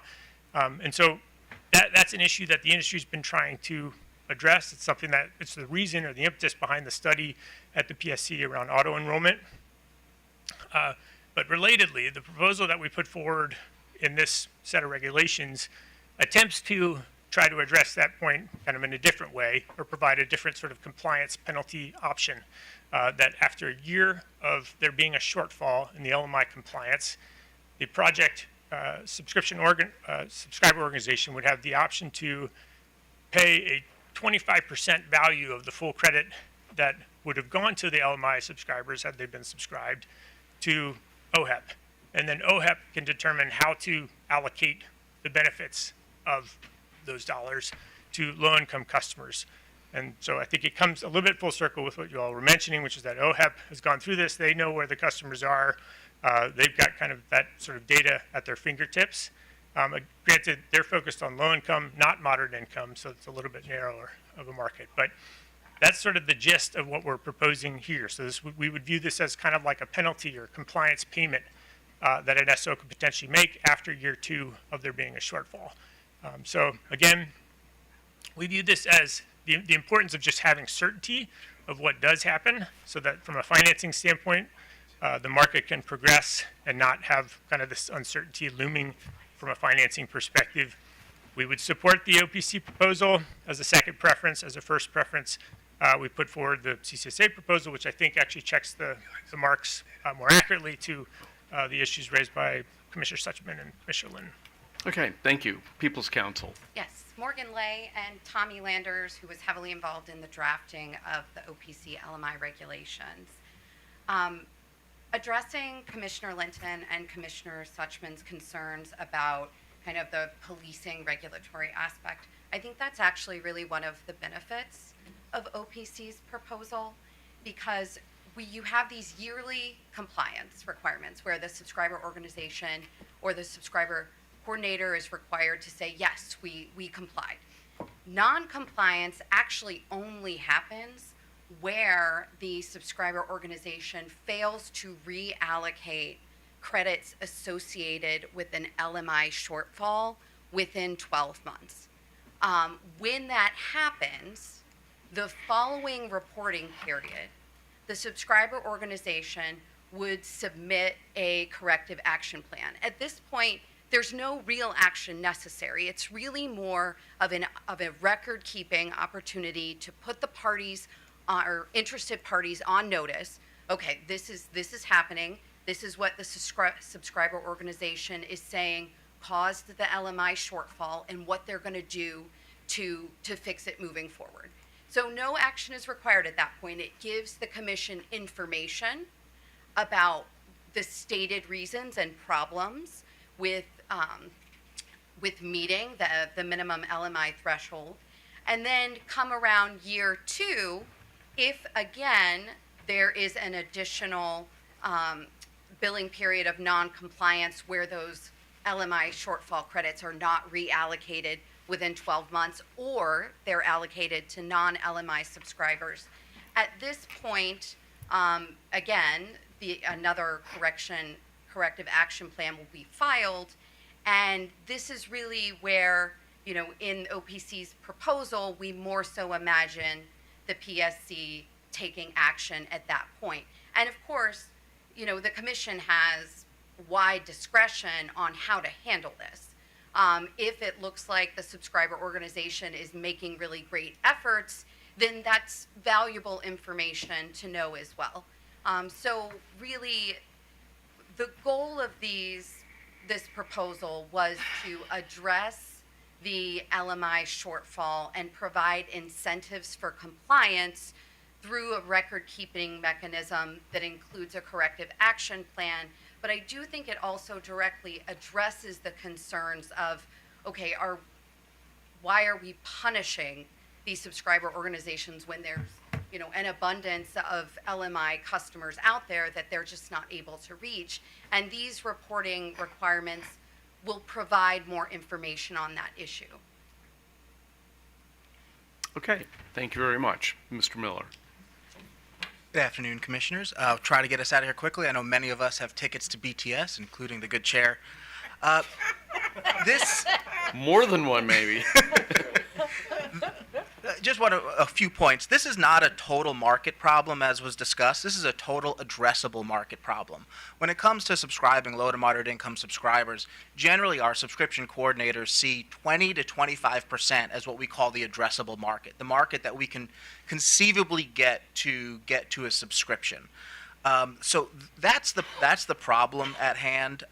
What was mentioned by the Commissioner Suchman and Commissioners Linton were music to my ears, manna from heaven. I mean, as an industry, we're all very interested in identifying the accessibility issue and finding the solution to that accessibility issue as how to get more low to moderate income qualified residents and ratepayers into subscriptions, and we're all for that. We have potential legislative solutions. We'd love to talk regulatory solutions, but the issue in front of us right here is very specific. It is how unsubscribed energy is treated for low to moderate income unsubscribed or unallocated subscriptions. So ultimately, what I'm here asking for is for that unsubscribed energy to be treated the exact same way unsubscribed energy has always been treated. So if you go to Public Utilities Article 7-306D7, it specifically talks about how unsubscribed energy is treated, and it's sold at it's sold or purchased by the utility at the cost it would have cost them to procure. And that is something that we're fine with. I know Mark mentioned it, that we've called it a punishment or a penalty. We don't see it that way as an industry. We see that as just the industry. It's the general risk we have in trying to subscribe projects. So we as an industry have no problems with the current status quo, which is treating unsubscribed energy the way that it's currently treated under Public Utility Article. And I also just want to make one other point. I know Commissioner Linton, you mentioned earlier that there was this concern that community solar companies were not going to subscribe low and moderate income subscriptions because it's fine to not do so or it's more expensive. The drop off in credit value between right now is a retail net metering credit and that, unsubscribed energy value that we get is significant. So there really is a very strong encouragement for companies like mine and the subscription coordinators that we hire to subscribe as much of that energy as possible. So even though there is a loss of value there, we're fine because that is current law, current rules. We just want low to moderate income unsubscribed energy to be treated the exact same way, and that is fine and business as usual for us. Thank you. Thank you. Go ahead, Mr. Wallace. Yeah, good afternoon, Chairman Commissioners. Eric Wallace here now on behalf of Turning Point Energy. Turning Point is a leading community solar and battery storage developer, member of CCSA, contributed a lot to the development of CCSA's proposal. Turning Point supports CCSA's proposal because it's a pathway to making sure that LMI customers in Maryland benefit in the event that there's a persistent shortfall in LMI subscription, right? So the challenge with the status quo and OPC's proposal is that when there is a shortfall and a project, for example, falls below the 40% capacity level, and that money is paid out as unsubscribed energy at the avoided cost rate, those bill credits do nothing to help low-income subscribers, right? So the CCSA proposal takes a creative approach to figure out, well, what's another way that we could, effectuate the intent of the General Assembly to make sure that benefits from these community solar projects, at least 40%, are going to LMI customers, and that's what that proposal represents. It's that we're after a year of the unsubscribed energy payment at the lower level, as Mr. Miller described, you would then be able to go out and find non-LMI customers to fill the subscription. You would pay them a discount that they're entitled to under their contracts, but then also on top of that, 25% of the revenue from the project, from those bill credits, would be paid to OHEP to go directly to low-income customer benefit programs. And so really, it's an opportunity to make sure that we are getting those dollars and those benefits to LMI customers indirectly, but that they're getting there nonetheless. And so Turning Point supports CCSA's proposal. Thank you. Thank you. Questions for any of these individuals? Commissioner Suchman, and then Okay, Hoover. Mr. Wallace, come back. So if you're changing clients, you should change your tie. I know. Yeah, have to break jacket or something. Okay, so I'm trying to figure out where we have authority to direct that monies go to another governmental agency. I don't really know how we have authority to do that, because that wouldn't be any different than just, directing it to go to me. I mean, I just, I it's. wouldn't vote for that. Yeah, and I probably shouldn't vote for that either. But I guess I just don't know where we have I mean, the idea is an interesting one. I would really like OHEP to get involved in getting you more subscribers. But having us direct that the monies go to another government agency, I mean, I think only the General Assembly can do that. I'm not sure that we have authority to do that. The genesis of the concept was what the Commission has done with retail suppliers. So, for example, in the smart energy case, the Commission has directed that payments be made to OHEP by the supplier there's a refund mechanism there. Any leftover money from the refund pool is then to be paid over to OHEP. And is that based on statutory directives, or did we just come up with this on our own? My understanding is that was a structure that was developed by the Commission with input from staff and OPC and the parties to that proceeding. So the idea is if the Commission can indeed direct that payments be submitted to OHEP, in that context, if we apply that same structure in this context as a solution for persistent LMI shortfalls, that's sort of the genesis of that concept. And then we have authority to tell OHEP how they should spend that money? We didn't include a directive that they have to spend it in any particular way. As drafted, it would give OHEP the discretion to determine where those dollars are best, suited to serve the programs for low-income customers. So Okay, but if we didn't go with this idea, you would be okay with OPC's approach? the OPC's approach solves the other key issue, which is we need to make sure that when a developer is going to find investors for a community solar project and they say, well, what happens if we can't find 40% low-income subscribers? The answer is the project can still move forward. There's still a path. It's not going to get kicked out of the program. You're not going to lose your investment. Okay, all right, thank you. Commissioner Hoover. Actually, just stay there for a second.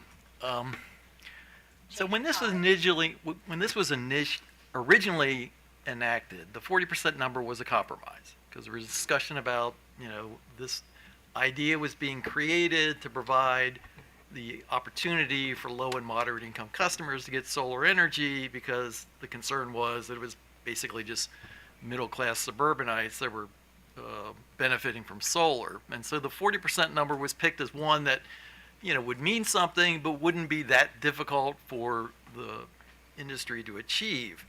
I guess my concern is, apart from whether or not we got the authority to do it, which is a different issue, I'm concerned that we change the incentive to take the eye off the ball, which is getting low and moderate income customers access to solar energy.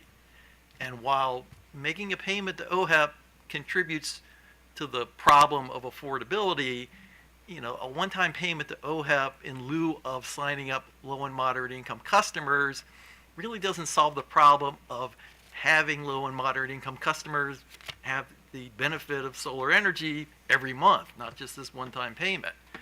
And so, I think that we, want to make sure that the pressure is on the industry to do this. Now, I can agree that, kicking you out of the program is probably too draconian, but I continue to have concerns that if we create this alternative process, that's going to become the default process.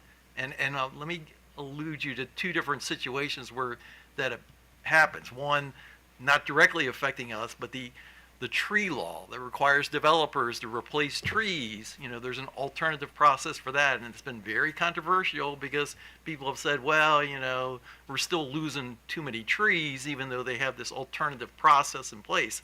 The other one is with the RPS and the alternative compliance payment, where that thing is ballooned up because of this difficulty in getting renewable energy. So I'm concerned that this is headed down that road, which is why I would rather not, adopt the proposal you're making. And I'm actually more comfortable with the OPC proposal, which I think, again, kind of keeps the pressure on you to make sure you're doing your best efforts to, get low and moderate income customers. I can appreciate the concern that, it may be difficult to do this in Delmarva service territory or Potomac Edison's, but trust me, particularly with Potomac Edison's, I think there are a fair amount of low and moderate income customers that are out there, and maybe, a different approach needs to be taken to marketing to those customers, but I do think they're there. So I would rather see us, maintain the pressure on you, quite honestly, to get those customers on there, because that's the real benefit from doing it. I won't tell Paul Pinsky that you trashed his tree policy.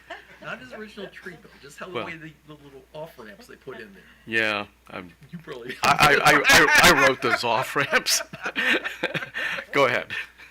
Well, it's Commissioner Hoover, it's an excellent point. I think, what we were working to come up with was a solution that would, provide the right market incentive, right? That instead of getting, keeping 85 or 90% of the revenue from the project, you're not only, subscribing another customer that's going to need a discount, but then you're also paying this additional, 25% of that revenue to OHEP. And so that's really the big, kind of stick here. And so I think across the board, the expectation under all of these proposals is that the incentive is to subscribe the LMI folks to these projects so that you can maximize the benefit to them and to the developers and the investors that are investing in this clean energy infrastructure. And so we think that that's the right amount. That sort of brings you in between an avoided cost payment and what you would get if you actually subscribe to the LMI customers.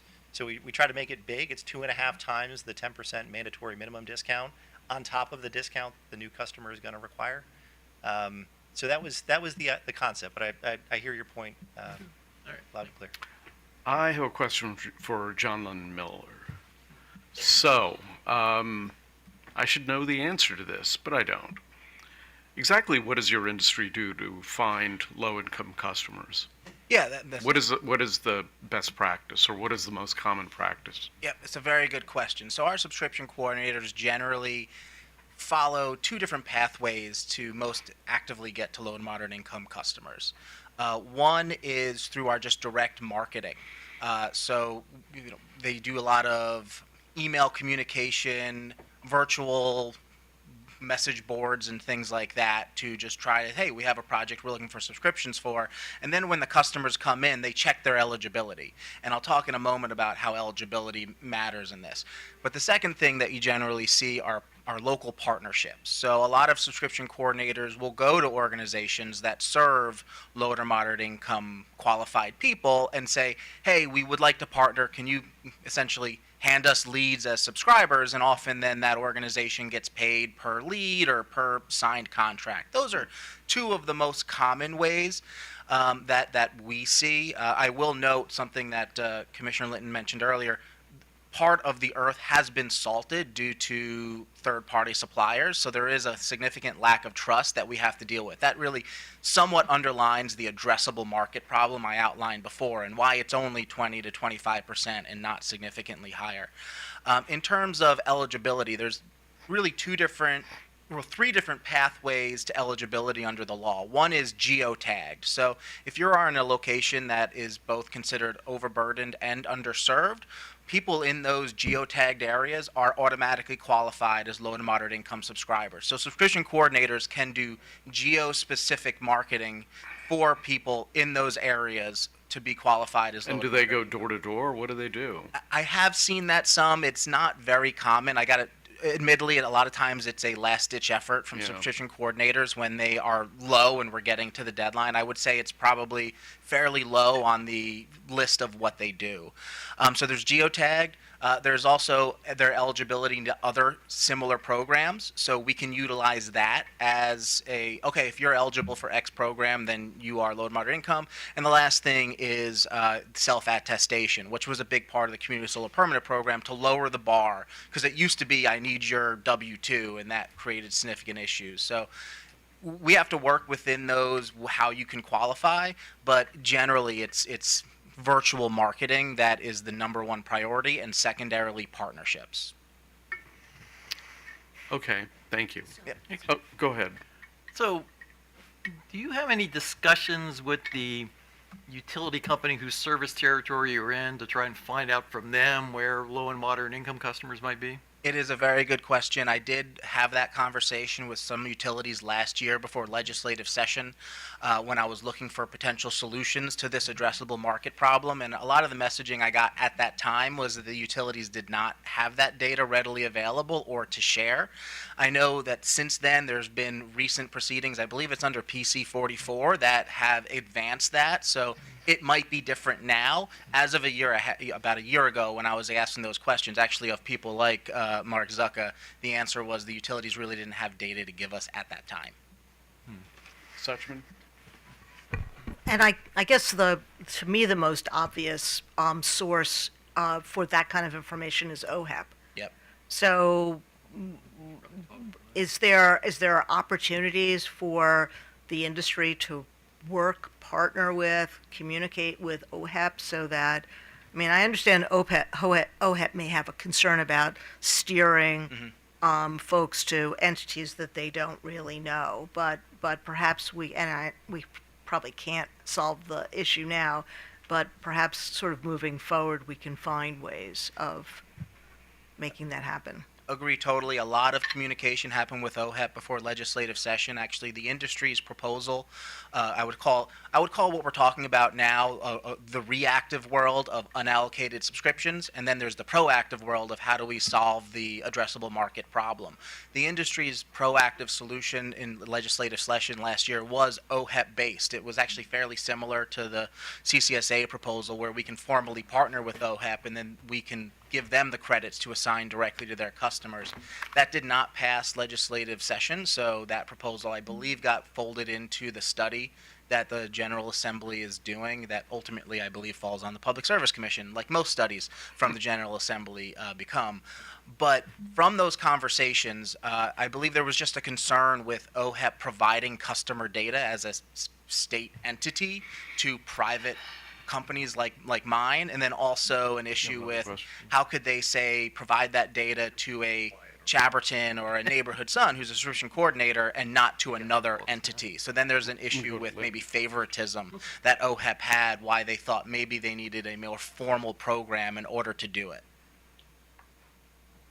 I'm going to go to Commissioner Linton, then Hoover, you, and then I think I know where the commission wants to end up on this, but go ahead.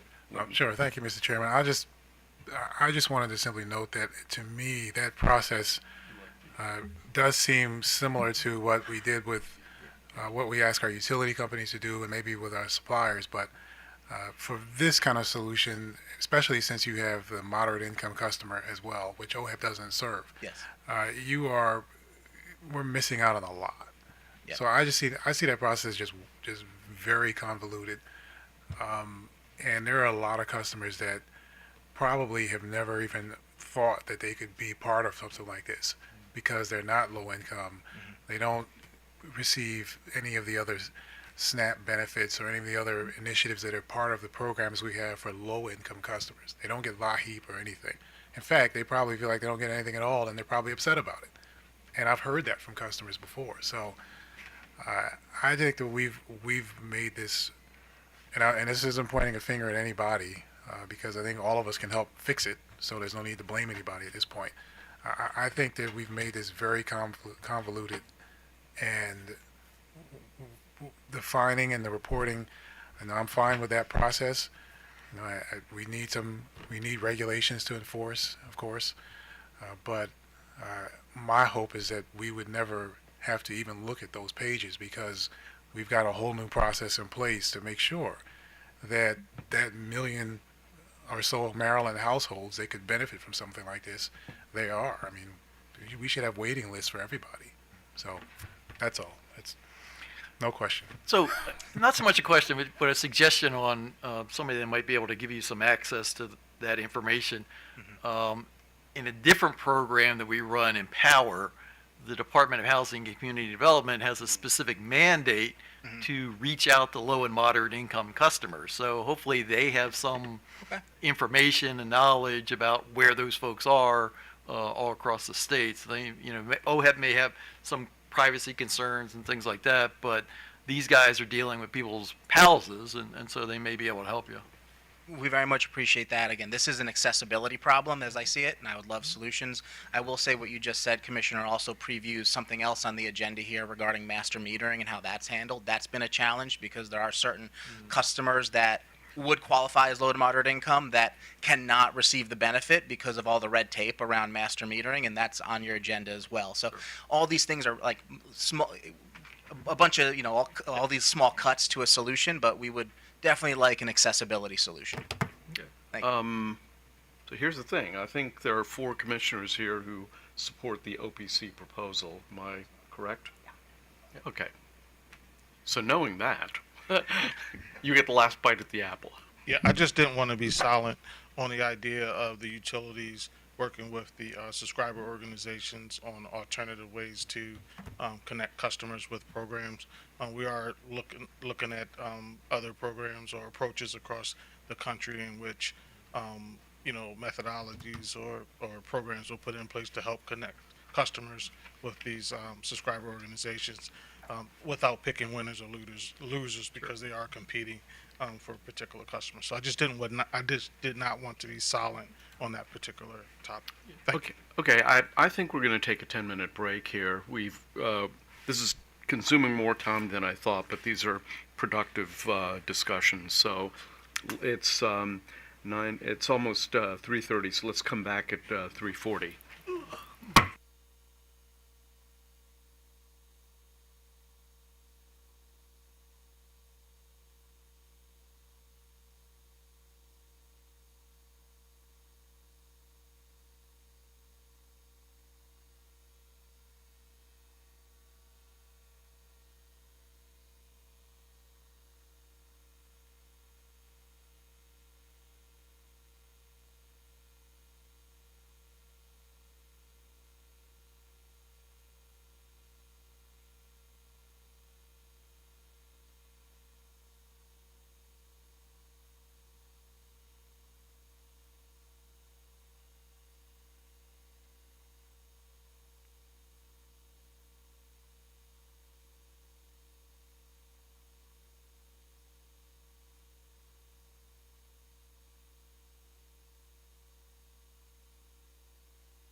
Okay, let's move on to the next topic. I, I would like to get us all done by 5 o'clock. Let's see if we can do that. Okay, so master metering is our next topic. What the language you see on the screen is why we have to do this. That letter I there says the commission shall consider and implement methodologies to allow the tenants of master metered residential facilities to participate in the program and benefit directly from any associated electric bill savings. So based on that, we wrote regs. All right, so let me pull up the master metering regulations and we can go over. For the most part, folks are familiar with master metering is when you have an apartment building and there are sub-meters or there's an energy allocation system. No one's having any issues with the regulations that address those two particular types, and that's, I think we assume to be the majority. The controversy is, and where you have option 1 and 2, is where you have an apartment building where the electricity is included in the rent. And so what we're trying to do is address rules that would meet that requirement to, or the one I had up there earlier, to provide a benefit while at the same time dealing with the fact that those particular residents do not actually pay directly for their electricity bill, and it's incorporated within the rent that they pay. So the language here, where there's no controversial issues, is addressing sort of the general structure of how the regulations work. And then we've got sub-metering energy allocation systems. And then, so when we have non-metered or measured allocation, if you have a facility that there are no sub-meters and it does not have an approved energy allocation system, then you have these two rules here. So generally, option 1 is permitting the benefit to be provided to the tenants in the form of something that is not a reduction in their rent. And so it addresses the benefits plan. So for both of these, you are required to submit a benefits plan. So the commission will see these much, I guess, in an administrative type of filing like you do with other types of requests that have to be brought to the commission for programs like this. So there is, and the one change you see down there, there was some concern that if we did something here, so this is different than what was filed, I believe. There was a concern that if there's a customer that gets HUD benefits and if they receive a reduction in rent, it kind of reduces their benefit to the point where they don't get them anymore, and we didn't want that to happen. So this is intended to sort of allow for some flexibility there to make sure that doesn't happen. All right, so option 1 and option 2, I think I can almost get them both on the same screen, not quite. As I was saying, option 1 is effectively an option that would allow some of the benefits to be provided in a manner that might look like it's potentially benefiting the facility itself or the ownership of that facility. I mean, it's typically going to be something that reflects an improvement or an amenity that was not otherwise going to be provided that is beneficial to or a service of some kind that's beneficial. And then option 2 basically rejects the specific language. Like option 1 and option 2 are very close. Option 2 deletes the C and D, and then it adds a section there that says community solar subscription savings may not be applied to facility upgrades, infrastructure improvements, or staffing that would otherwise be covered under normal business operations. So the distinction there and where they were unable to agree is that the issue of if you're going to provide a benefit to a facility like this, you don't really have any other way to do it than providing some additional service amenity or type of benefit to the system. And the opposing view was that that's not a direct benefit. Staff did adopt the option 2, opposing anything other than a direct benefit because of the language that was up on the screen, where it seemed to be pretty clear in the legislation that it's supposed to be a direct benefit. So that's until before entertaining questions from the bench, is there anyone who wants to comment on this?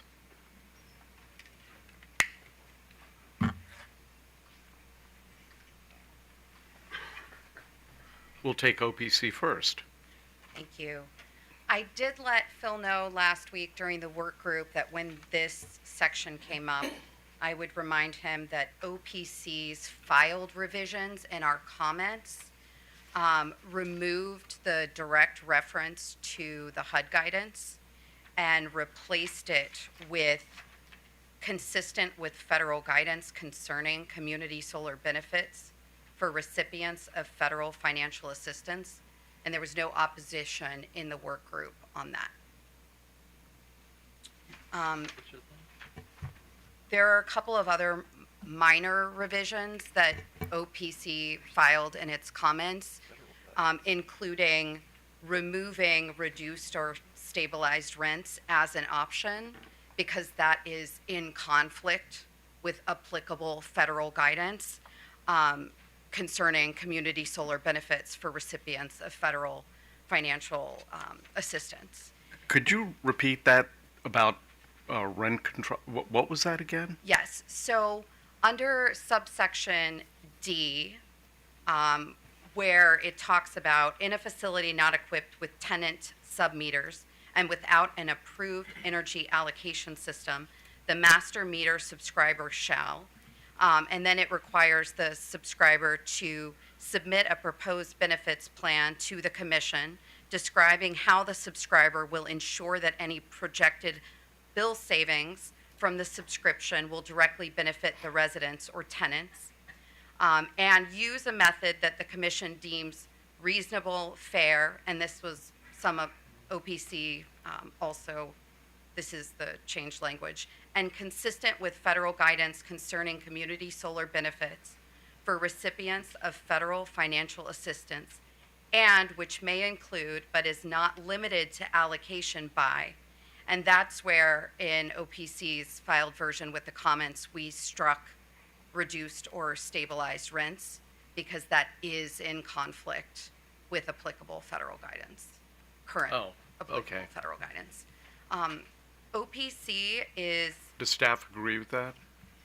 We agree with the concept. I'm not sure that by taking that out, it would allow that to occur in a way that would put a particular tenant in jeopardy of losing their benefits. But I think we talked about it earlier, and we were citing a specific federal code for this, but that's why we changed it. But we're in agreement with the idea. Obviously, no one who would, we have to sort out how to fix it. Go ahead. Okay, go ahead then. And OPC is in support of option 1, which would give more flexibility in determining how the solar savings are applied. Also, option 2 did not consider the situation of mastered metered condominiums where the residents and tenants are also the owners. And so in option 2, it would prevent infrastructure and facility upgrades that could be very necessary for a condominium and could prevent them from increasing HOA dues. And so option 1 allows the most flexibility, and because it allows the most flexibility, it will allow the most participants or most customers to benefit. Okay, let me go to all the other commenters and then we'll entertain questions from the bench.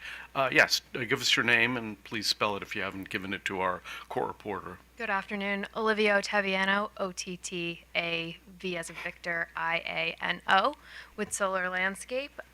We have been working within the net metering group to get these master metered regs for about a year now, and we proposed the idea of a benefits plan based on our experience in New Jersey and in Illinois, where a benefits plan we found allows for master metered buildings to really capture what is best for their tenants.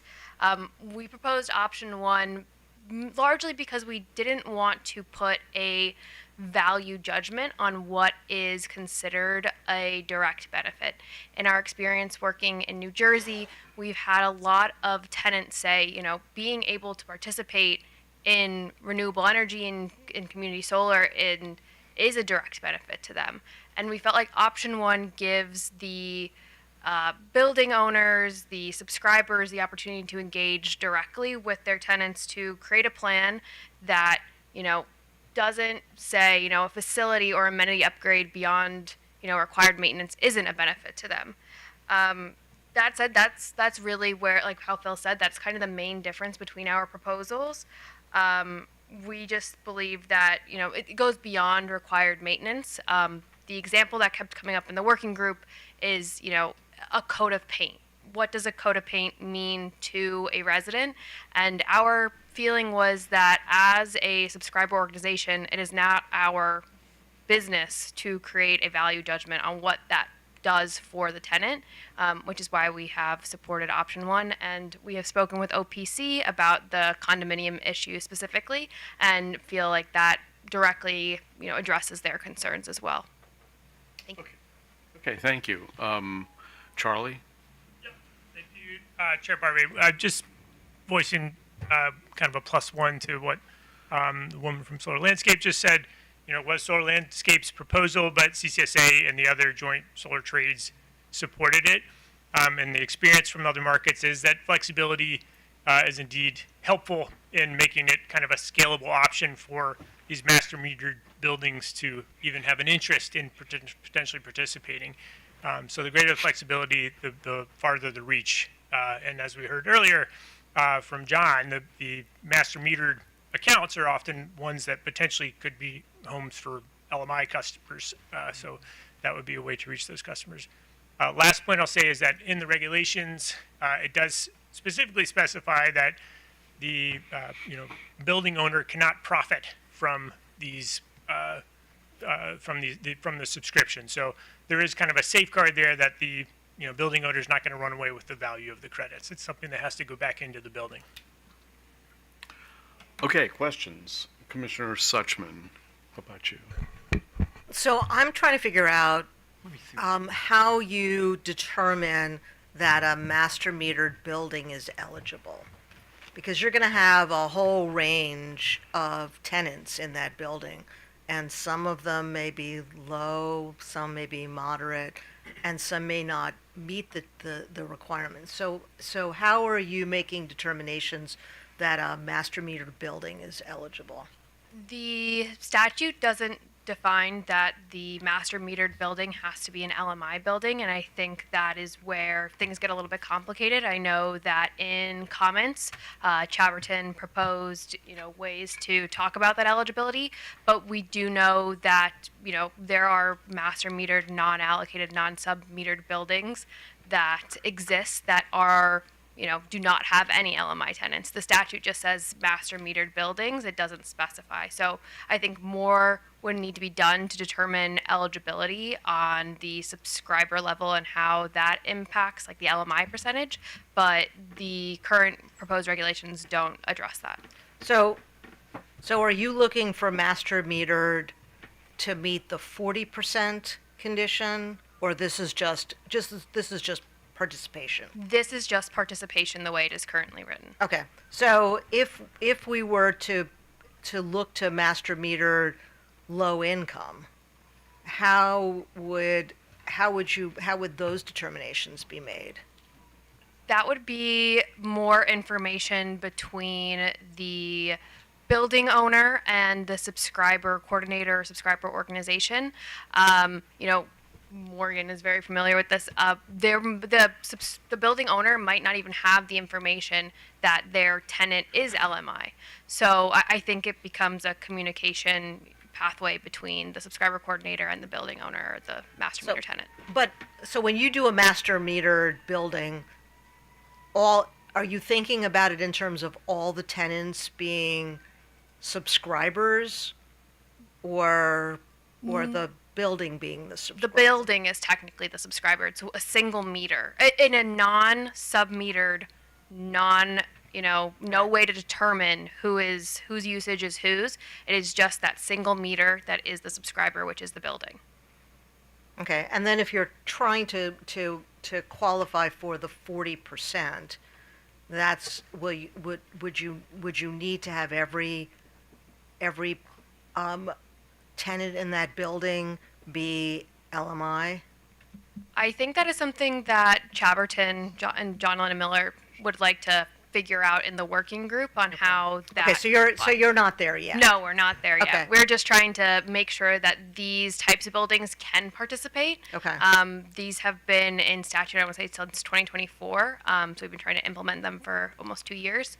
So Okay, just so no, and I appreciate, so when you go back to looking at this, if you're starting to look to how LMI is able to participate, I think you're also going to need to deal with questions around the benefits to the building as a whole, if not everybody is participating, because at that point, why should those who are not participating get benefits? You know, if you're sort of you're a new coat of paint, a new roof is going to benefit everybody, and I think that's less of an issue if everybody is participating as opposed to just half of the people participating. Yeah, I think that everyone is participating in this situation. I think the LMI percentage issue is separate, but everyone in the building is technically participating because they're paying their electric bill through their maintenance fees or through their rent.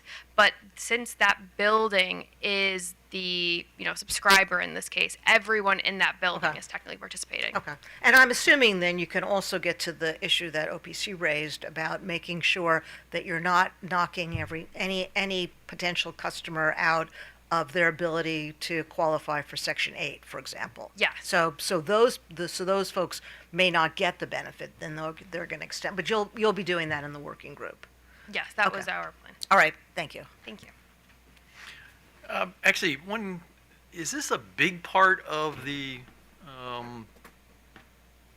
The business community for you? Because what I'm thinking about is we've actually had a lot of difficulty with existing buildings when it comes to electric vehicle charging infrastructure, where landlords, really aren't interested at all because their attitude is, oh, I'm already getting rent from this guy, so why do I care? Insulation.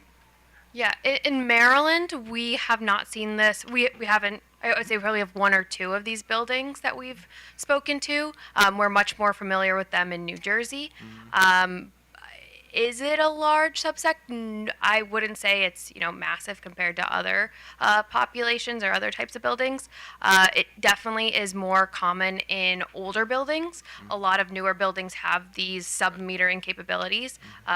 But nonetheless, we want to make sure that they're able to participate. No, I understand it, and I guess I would like to see you, go after those older buildings, because again, I'm assuming that they're more likely to have low and moderate income. Yes, that is tenants, also our so, kind of understanding as well. But like I said, we've had problems in the past with other actions we've been trying to do with the landlords being a barrier, quite honestly. So. Mm-hmm. Yeah, and I think that's also one of the reasons we're very supportive of option one is it allows the landlords to see this as an opportunity for them as well as their residents. Okay, all right. If I might, just to add, there is another existing regulation that the commission has to qualify a building as an LMI account based on its residency requirements. So this is entirely because of that section in the law that says we have to have something for master metering. Right, and some jurisdictions like Montgomery County require 20% MPDU. It's not called LMI, but it's the same sort of thing in all buildings, so that would fall under that. Okay, I don't see any other questions, so, oh, you do. Linton, Just please, one. go ahead. I was challenging myself whether I wanted to ask it, but just how would you enforce this? Yeah, so this would go to the commission for approval. I do not believe that there is a specific enforcement mechanism considered after the commission approves the plan, but there is regulations and process written for if a tenant does not have, and they must be included in their rent and their leases, how their building is going to utilize the savings. It also says that there's a kind of process if the tenant feels that the benefits aren't being implemented. So it goes to OPC, they can raise it with the subscriber coordinator, providing a point of contact, and can go to the commission. So, but how would the tenant know that they're even in the program? Yeah, so that will be included in their lease. They are the building owner is required to notify the tenant of participation and the benefits plan submitted. All right. I mean, okay. I'm curious to see how it works out. It's, you know. Okay. Any more questions? I don't think so. Okay, let's, Thanks. yeah, I mean, option one? Yeah. Sure. Yeah, option one. That's fine. I see something else underneath their disclosures, which are probably controversial.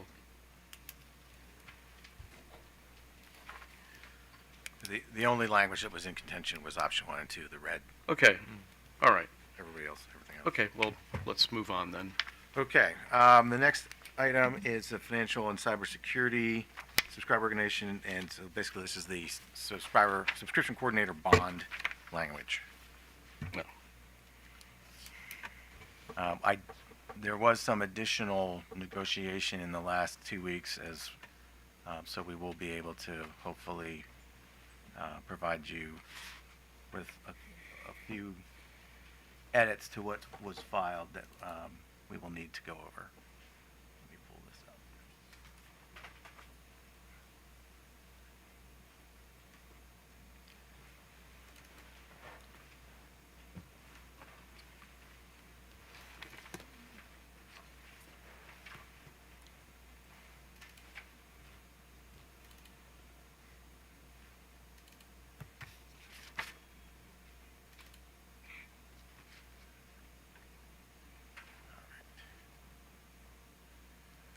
Okay, so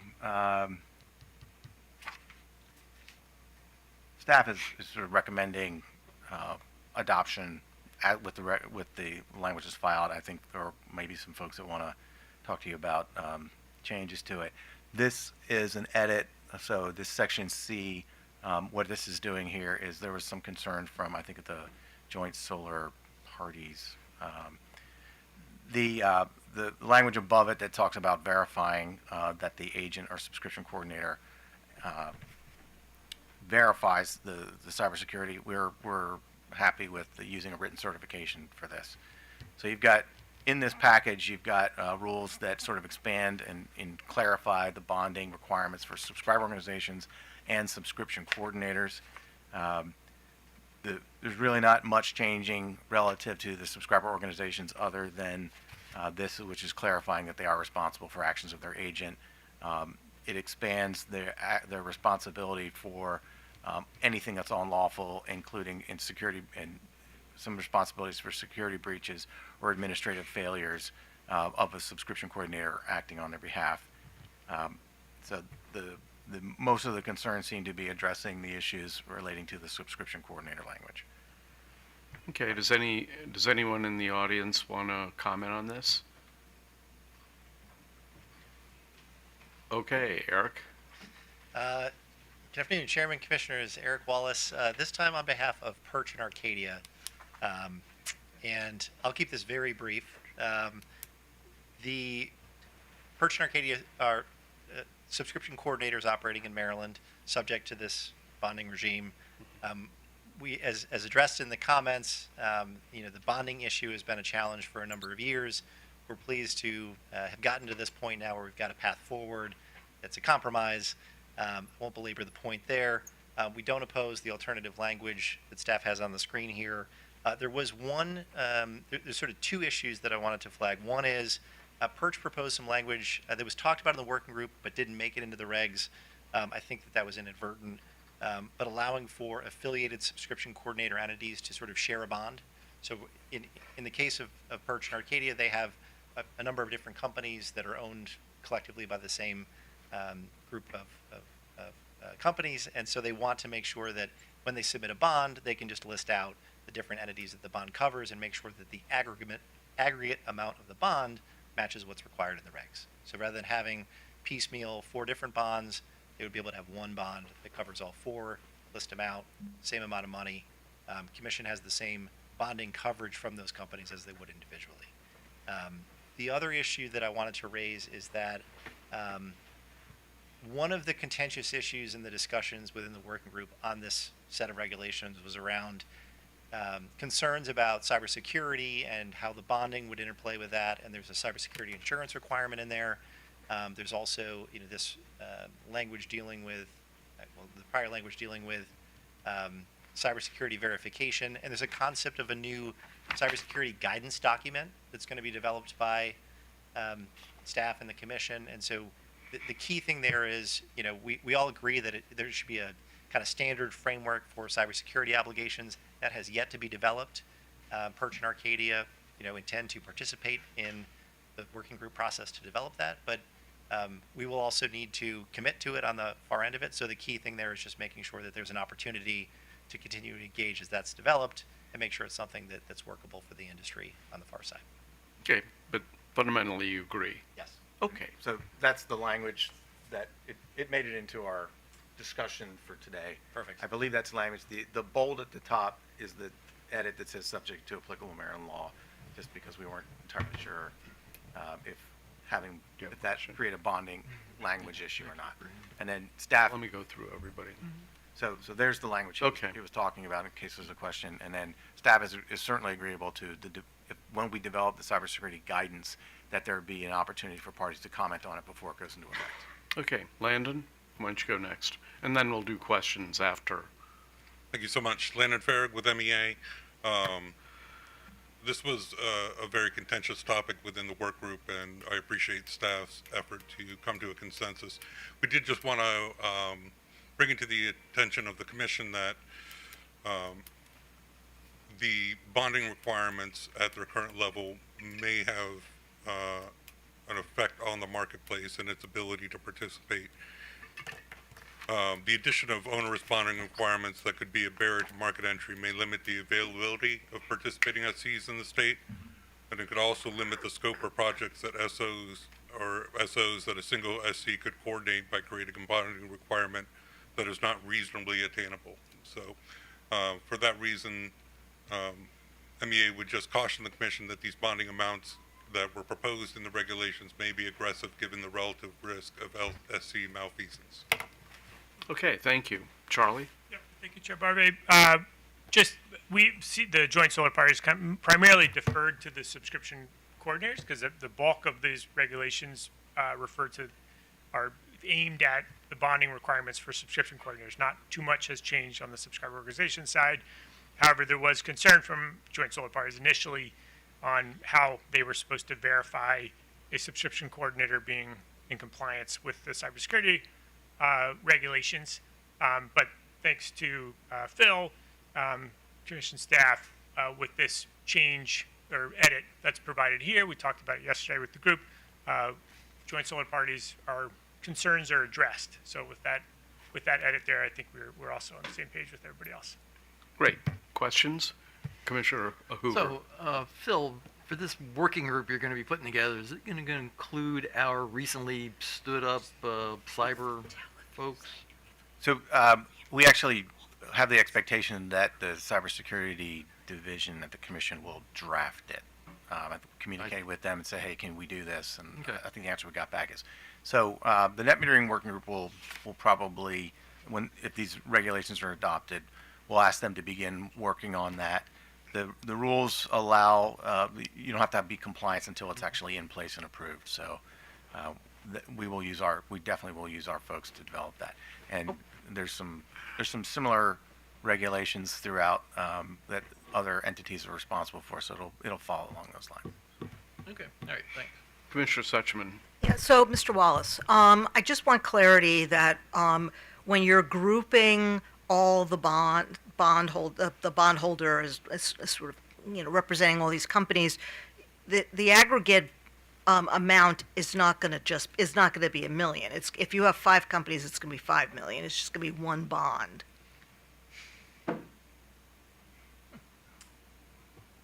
Or are you going to have that cap? I mean, because the concern I have is, there could be a company that has, 20 different entities within its umbrella, and all of it, is going to be covered by a single $1 million cap, which at that point is not going to be enough if we end up with 20 bad apples. So if you can explain to me, then I'm confused.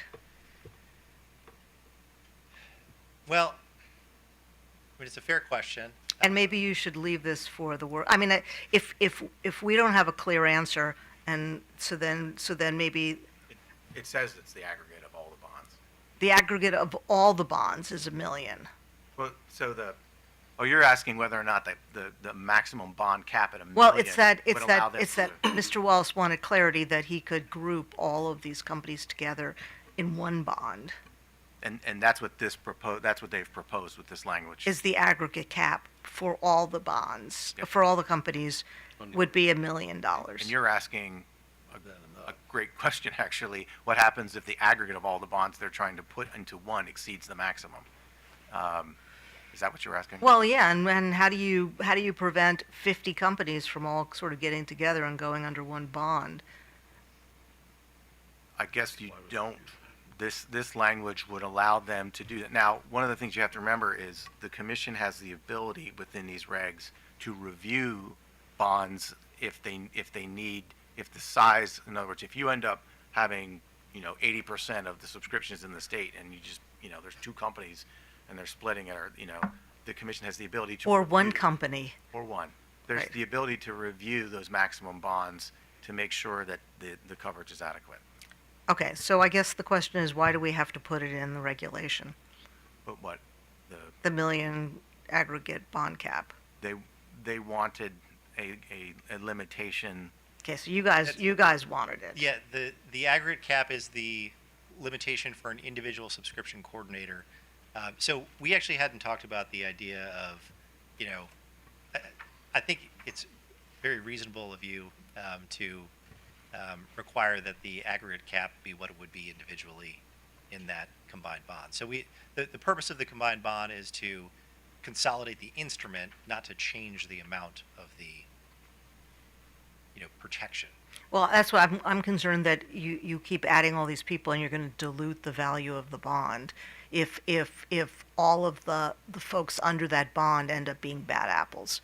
So then we have, then we have a bond that doesn't provide the ratepayers the protections that they need. Yeah, I mean, the way that I was thinking about it was if there are 5 companies and each company would require its own $1 million bond, if they want to aggregate together, it would need to be 5 to cover their individual responsibilities to the. But it would be 5 under $1 million.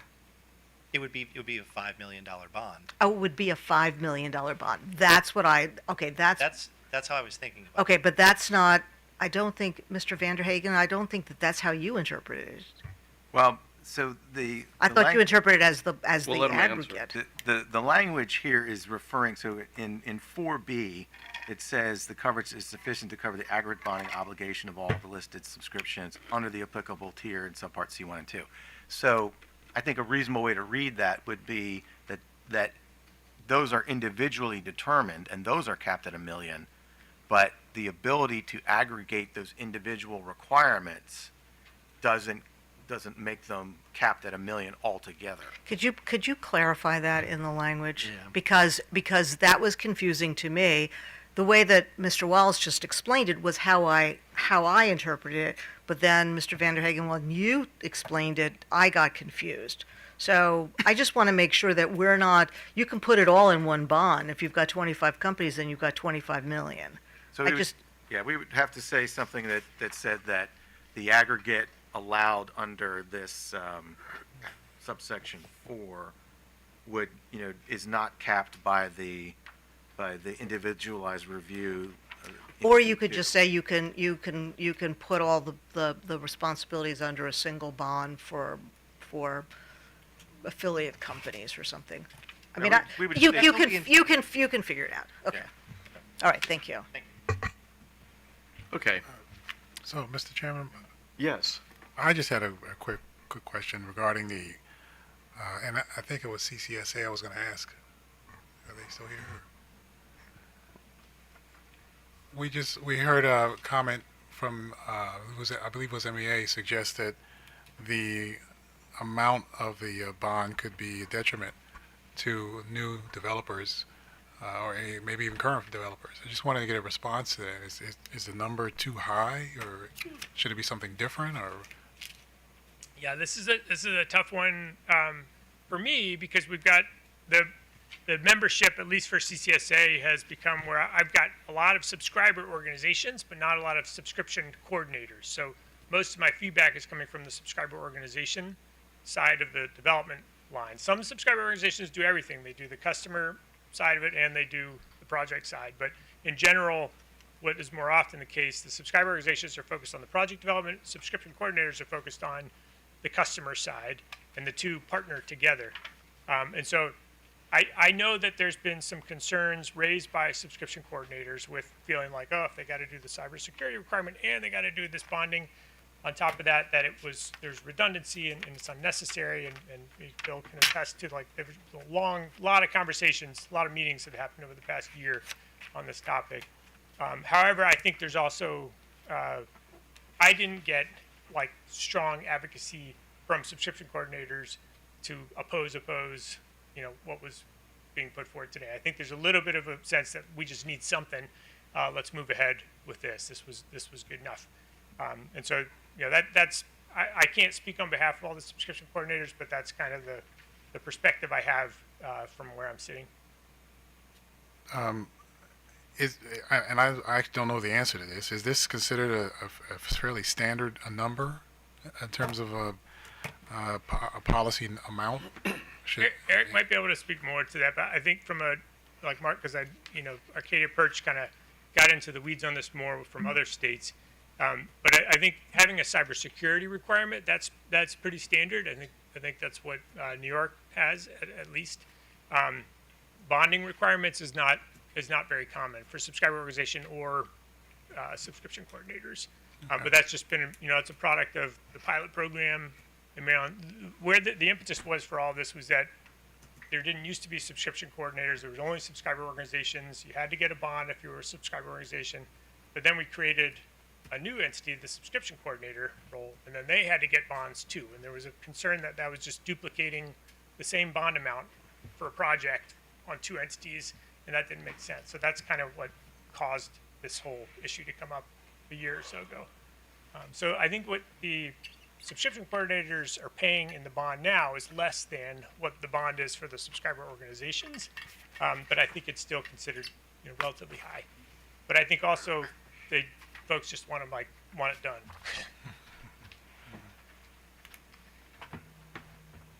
Commissioner Lennon, I mean, the context here is that the bonding regime for community solar in Maryland is very high. And in the comments filed by Perch and Arcadia and some of the other subscription coordinators, they talk about that being the context for the support of the substantially lowered bonding tiers, particularly for folks that are using net crediting in this compromise proposal. I think, certainly for Perch and Arcadia, we can live with the structure. It works. I think, it has been a challenge from the beginning in this discussion because if, for example, the commission's bonding requirement for a retail electricity broker is $10,000, right? For a retail supplier, it's $250,000. For the new distributed energy resource aggregator entity getting a license, there's no bonding requirement. Then you come over to community solar, and it goes into the millions, and hence we have a cap here. And even under the current structure, it's very high. That said, among the subscription coordinators that were part of the discussion, folks were able to live with where we landed here. To MEA's point, there may be others out there that are looking at Maryland and may say, this is too high. We don't know that, but certainly that's been one of the challenges, is the tension between, the staff's concerns about consumer protection and having that bonding there in the event of, cybersecurity events have been a big part of that. And so part of our solution in this compromise is that we have the $2 million cybersecurity requirement. That's a kind of an industry standard that, the subscription coordinator entities in that discussion, and certainly Perch and Arcadia support, as a way to help bring the bonding level down. Would folks like it to be lower than it is? Yes. But again, it's a compromise that we're ready to move forward with. Okay, well, I guess my last question then would just be to MEA. I mean, have you been hearing from some developers that the bonding proposal that we have here is too high? Or?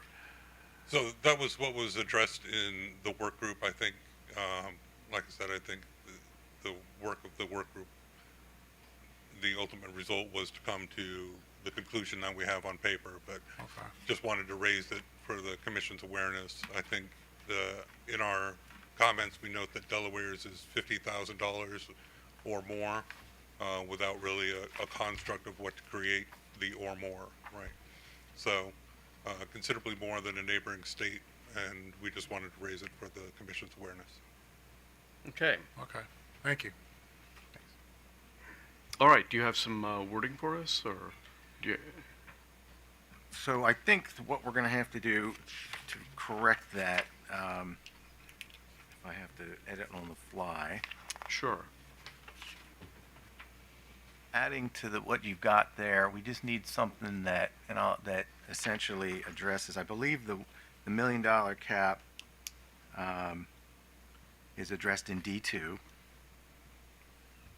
and that basically addresses if there's a very large subscription coordinator. Since we're using a tier that sort of top ends at 150 megawatts, and it's quite possible we'll see bigger than that, given the scope.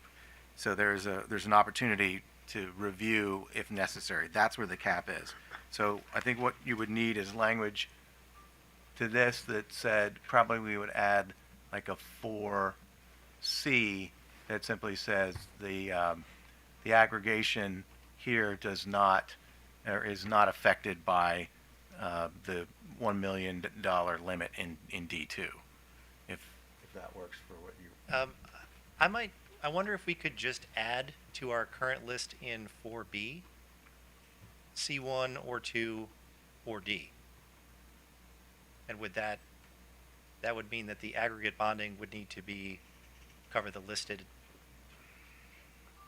requirements under C1, C2, or under D.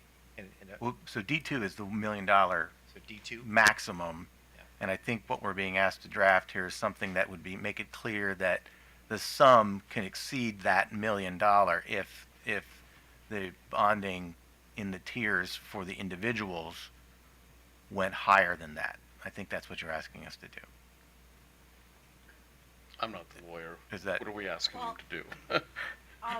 It's hard to, you're referencing stuff I can't see. I mean, I can see this, but I can't see others. Got it. Can you, do you need to do it now? I think if you give us direction, we can Okay. provide it back to you, and Right, I think we you have can. the direction. Okay, you have the direction. Yeah. Okay. My- Let's move on to the next. My only suggestion is to try to put as few words as possible. So, Okay. but anyway, we'll see. We'll do. Okay. We'll do. Time of use. All right.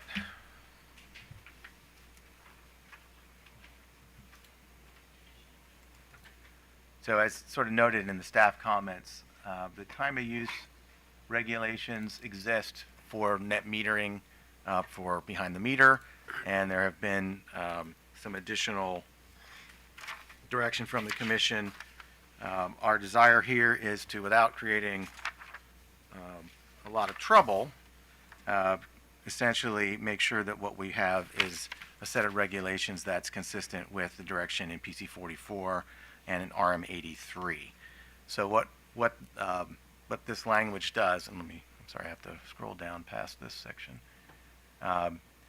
The time of use regulations are effectively creating a situation where the production, there'd be two ways to handle this. The production output of the community solar facility would be tracked and essentially split into on-peak and off-peak components much in the same way a time of use production would be under what you've directed and approved in RM83 for rooftop solar.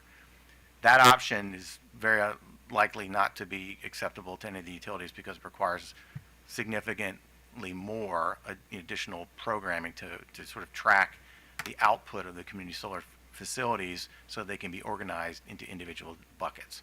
So what is being proposed is a rate that would be based on solar production from a profile standpoint for our area, and would create a blended rate that would apply.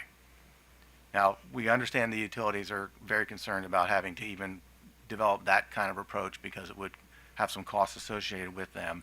And so we're proposing some additional language that would allow them to delay implementation of this until such time as there's significant amounts of time of use accounts that are on community solar. From our understanding from the 2024 report in PC 44, there were, looking at just BG&E, there were only 1,100 accounts on the time of use schedule RD. That is a full time of use where you have time of use for both the energy, the transmission, and the distribution. We are not really at all concerned with this occurring for RL, which is the legacy time of use, because it only applies to the SOS component, and there's not much differential. The differential in standard time of use for RD, as the example, is between, it's almost like 12 cents to 32 cents, something of that nature. So we've calculated that in order to sort of comply with the direction and to make community solar's time of use application of the credits to be consistent with how it's done for behind the meter, we would need a mechanism. However, hearing what the utilities were concerned about, we, as part of the discussion, we have altered that to allow them to defer the implementation until such time as there's enough accounts within the time of use schedule that would be something necessary. Okay, Mr. Michelle? Joel Michelle on behalf of BGE. Our recommendation is that this gets sent back to the work group for additional discussions. Our concern here is that, one, this proposed language doesn't actually solve the problem. It doesn't solve the problem of how to actually do any of this. That, I think, is appropriate for additional work group discussion, as opposed to use a Commissioner Sussman term, siloing and having individual utilities determine how they're going to solve this problem. I'd also offer for the Commission's consideration the fact that, at least in BGE's territory, there will only be 40 customers as of now that would be impacted by this, and that should be considered when we're thinking about the costs, the IT costs, to actually solve this problem. Charlie? Yep, thank you, Chair Barbe. We're in agreement with the utilities on punting on this one. I think all the regulations before you today, we're hoping will get adopted in short order, or the versions at least that we're recommending. But this is one that I think it would be kind of spinning the wheels on for a few reasons. One is that there was no consensus on any of the proposals around time of use in the working group process. And so there's not a lot of sort of support there. Another is that there's the net metering 2.0, successor process that's underway, which is going to look at time of use rates, sort of time of generation. CCSA, the solar industry, is 100% supportive of maximizing grid value, both on the customer side, on the generation side. But the point being that we might be moving towards something more sophisticated. And having the utilities sort of rework their systems now, only to have to rework their systems again a year from now, is unnecessary. And so, for those reasons, we think this one should be pushed to the side. The only thing I would say, Joel mentioned that this could be handled through more sort of iterations in the working group. That could be true. It might also be that coming out of the net metering 2.0 process, we'll have kind of answers that, will remove the need for it to be addressed in the net metering working group that Okay, Bill runs. Mr. Zuka. It's me great pleasure for the second time today to completely agree with CCSA. I will add that Potomac Edison this year for the first time has a whole house time of use rate program. It's only been open for a few months. We have over 700 customers on that rate, which is fantastic news.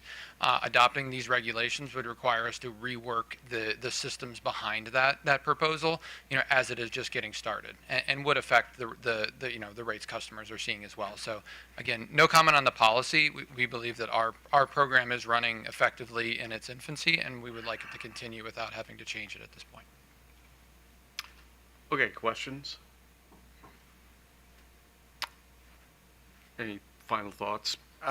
Your Honor, I think our certainly it's not our intent to create a scenario where there is unnecessary cost, and this issue has been out in front of the working group for some period of time. So I don't think it would be fair to say that it didn't have certainly the opportunity for folks to have reviewed it, given that we prepared this. But given what you've heard from the rest of the parties, and I think we've just learned actually today that BG&E only has 40 accounts that are, I think what Mr. Michelle said are on the RD schedule with community solar subscriptions. We think there is the potential for this to become a problem if it scales, and we're not trying to push this forward if there's so much objection to it that it creates kind of an issue with managing it.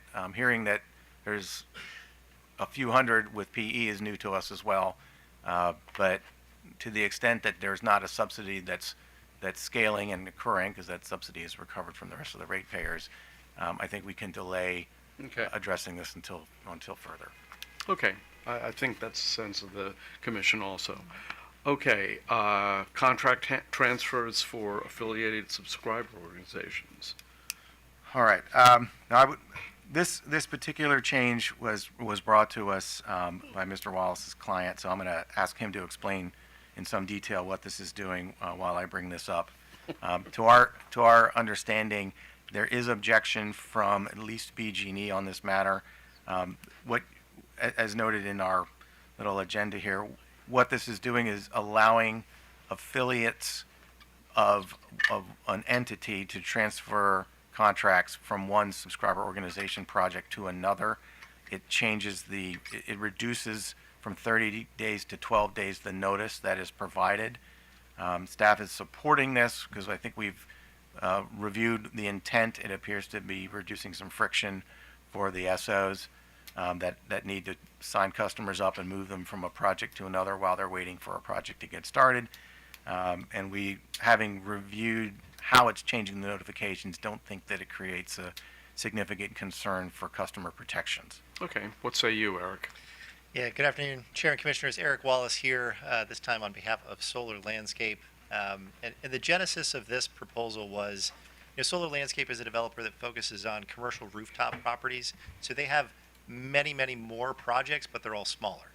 And so one of the challenges that business structure presents, while it's great to have rooftop-sided community solar facilities across Maryland, managing the portfolio of subscribers among their many different projects is much more challenging than it is for a large developer that may have, 4, 5, 6, 5 megawatt projects. And so the idea with this proposal is that right now in the Commission's regulations for community solar, there's an assignment provision that was basically just plucked from the retail supplier rules that were developed back after the polar vortex in 2014 and dropped into the community solar rules. That requires 30-day advance notice of filing with the Commission, and typically the Commission schedules those on the admins, and it usually has been in the retail supply context, where there's a big book of customers that are all moving from one supplier to another. Their variable rates may change, at the time that there were variable rates, and that was kind of the genesis of the need for that much notice. In the community solar context, it's really been a barrier to companies like Solar Landscape being able to move their customers between their projects, where each individual project is its own subscriber organization. So this really is an assignment. But what we're proposing here is a kind of streamlined methodology where customers' contract terms are staying the same. The only thing that's changing for them is which project is providing me the bill credit on my bill. I'm still dealing with the Solar Landscape team. Same person's going to answer the phone if I have a question. But which project am I going to get my bill credit from? And so I think on this particular matter, all of the language in here is, has been discussed in the working group. I won't speak for the utilities, but I think the key issue that's sort of been flagged in comments as being a concern for the utilities is for these, affiliated assignments where we have this more streamlined process between affiliated subscriber organization companies where all the material terms are staying the same. We want to shorten the notice timeline to the customer from 30 days down to 12. We think that's appropriate. That's consistent with the Commission's shortened or the notice time frame for notice of change in variable rates for retail supply of natural gas. In this context, the customer is even more protected because their rate isn't changing. It's a savings product.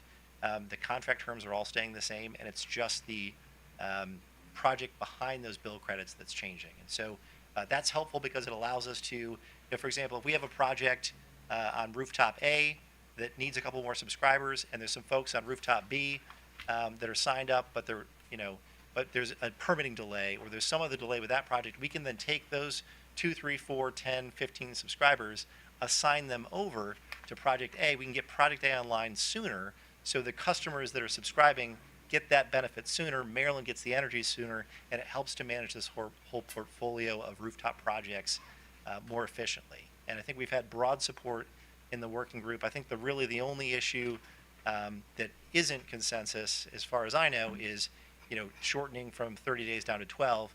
I understand that it's not an operational issue for the utilities. They're not the ones providing the notice. It's just a general concern about shortening a notice period and what that may mean for customers. We think that it's better for customers and that they're adequately protected. But I think that's the nature of the debate. So we're asking the Commission to adopt the full set of these affiliate assignment regulations as proposed, and Mr. Vander Hayden has brought up the 12-day notice period that's... Okay, Charlie. Thank you, Chair Barbie. I won't belabor any of the points. We support the regulations as proposed. Okay. Go ahead.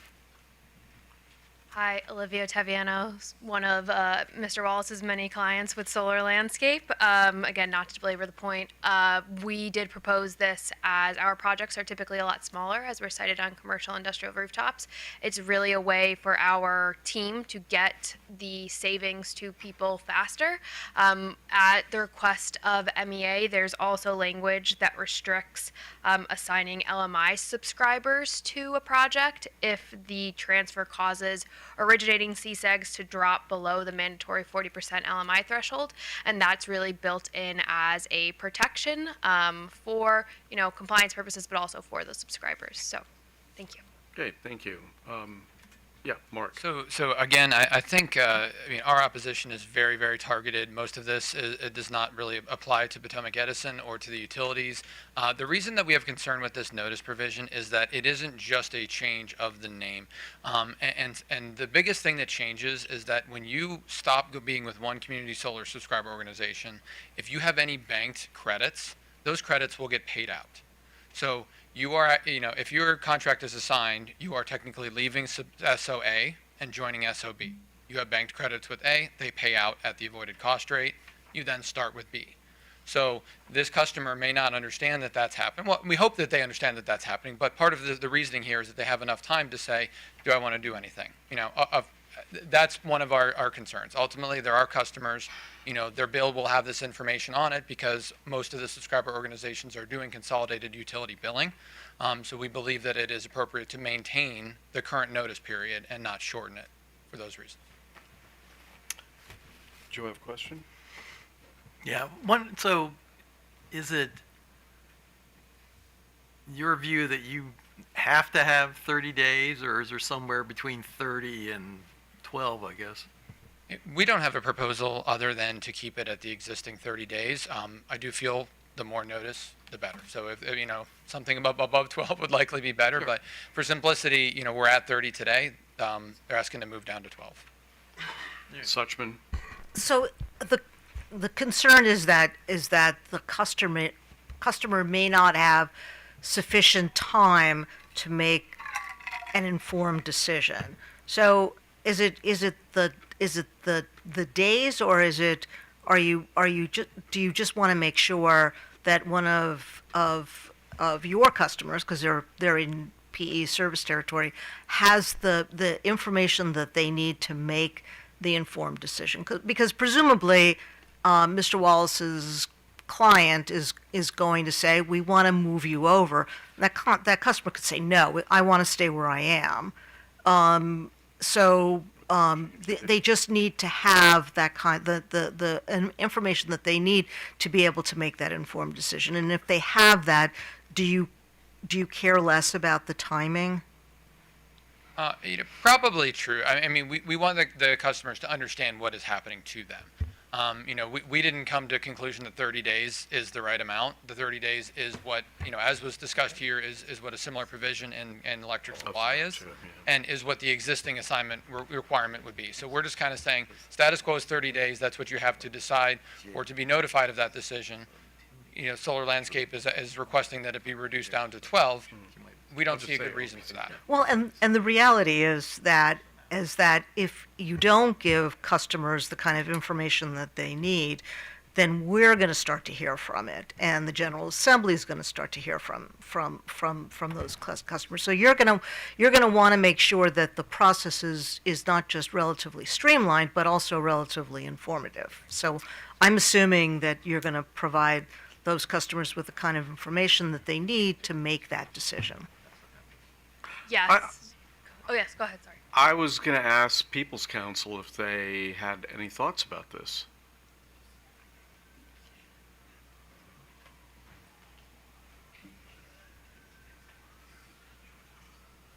Morgan Lay with Office of People's Council. We did discuss this issue briefly and are not really taking a position here.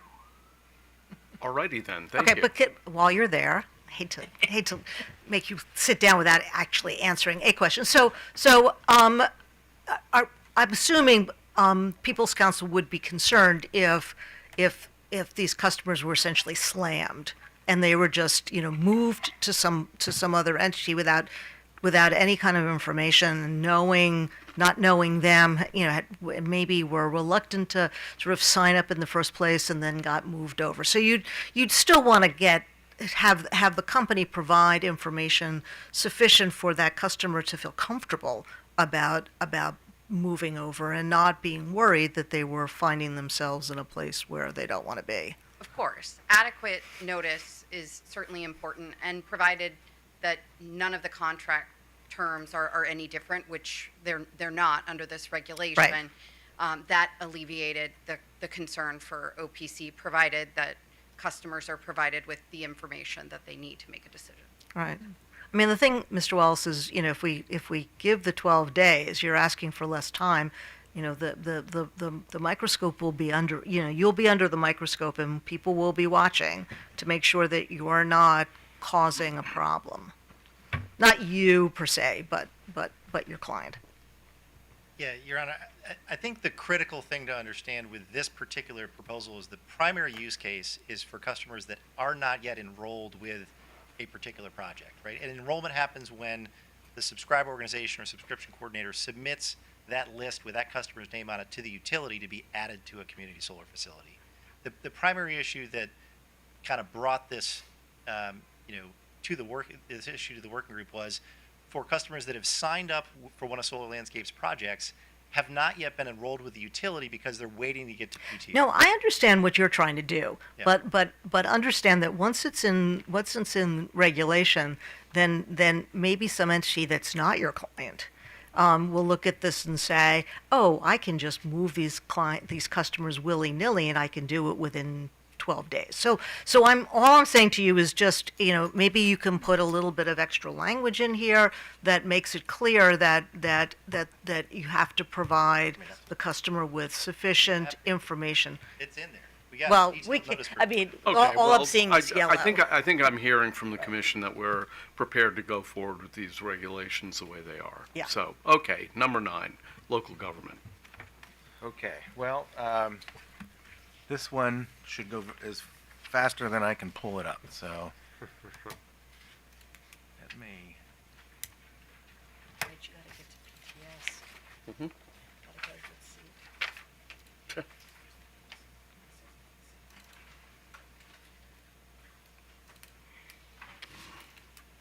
I gotta start packing. Oh, right, tomorrow. Are you going to tomorrow's?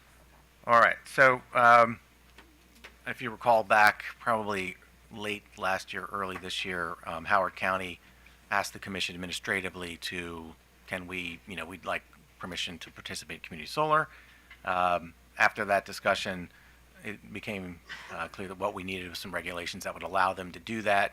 And we've, working with the county and the other members of the working group, we've developed a set of rules that we are comfortable and satisfied that allow the commission whatever discretion is needed to sort of manage the situation. This is being done in a manner that sort of bifurcates the participation of counties into sort of large and small at 10 megawatts, where there are some more standard requirements if they're larger than 10, and not as many if it's relatively small. We primarily worked with Howard County on this measure. There is one point of disagreement with the county shown here. This is an element that they're allowed to use a letter of guarantee rather than a bond, or they have some alternative means of providing the financial security. The county was very concerned about this particular language and wanted us to withdraw it because they were concerned that there would not be due process associated with the commission drawing the funds, after the commission has found that there was a violation that required that. So if the commission is comfortable with not having that in there, staff we're willing to agree with the county that we can get by without this, and we would be addressing this particular concern within the language of the bonding or the letter of guarantee itself. So, would anybody like to comment out in the audience? I don't see Howard County, so I don't think. Just get some clarity. Yeah, and go ahead. So, just to be clear, you think that we have the authority to go after Howard County? So this would essentially allow you to do that under the terms of these regulations. Yeah, I would feel so uncomfortable about doing it or having it in regulation. I mean, we'd have to ask our intrepid general counsel if he could find some authority. But short of that, I think that would be. I think there are a whole host of reasons why this is a bad idea. I don't know if it comforts you at all that Howard County's legal staff reviewed this and they were okay with this language, with the exception of the language in red. That's right. Go ahead, But Fred. my concern is that, Howard County may be fine with this, but There are 23. county of them. governments are, creatures of a different order, and along with Commissioner Suchman's concerns, I'd want to be assured from our folks that we in fact do have the ability to do this, and if we don't, the counties may just have to live with the bond situation. So, I understand that. I remember all that discussion from them when they were here before about all that, and and I've had years of dealing with the counties, and I know how they think about these things. But I don't want to have any problems if something goes wrong with us getting restitution from them, one way or the other. I think the county has a plan that they have a project, I think it's 6 megawatts, that they want to participate, and this was the means to I sort of understand make sure that, that was and squared I'm away. happy to have them participate, but they need to understand that they just can't always have things their way. So. Well, they were, I would have to say that they were very helpful to us in sort of working through this. Well, meaning that we don't. Yeah. Yeah. Hmm? So we're gonna get rid of the language. Get rid of it. I'm gonna get rid of this. Yeah. Yeah. I think we're not comfortable with this set of the regulations. Until we get some more clarity as to what our authority is in this. Yeah. Okay. Yeah. Let's go back to, we're through everything, but let's go back to NEM 2.0 transition. So we had version 1 and version 2 to consider. I'm going to propose that, based on my reading of the law that was passed, I'm going to propose that we stick with version 2. I think the legislature was pretty clear here. I really do. So, any thoughts or? I agree. Yeah, I think I'm fine. I think we're in agreement on that. Okay, so here are the things that we are not doing. We are, what are all the things? Well, we're not doing the time of use, and we're not going to do the local government parts. We've already said on, let's see, low and moderate income, yeah, we're doing the OPC proposal. On 5, option 1, I think we said we preferred. Great. On 6, you're going to come up with language that clarifies the aggregate bond issue.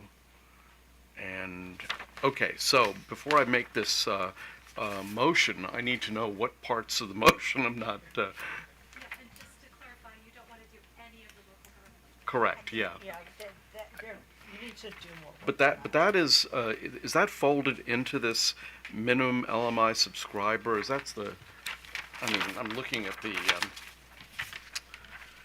it's 2062-0310, and that's 2062-0310. So I think the ones that I marked here are the only ones that you're not adopting today. Oh, well, then I'll use your sheet. Yeah. And right, that's the time use, right? Yeah. Right. Got it, okay. Yeah, right. Back me up here. Okay. So, here we go.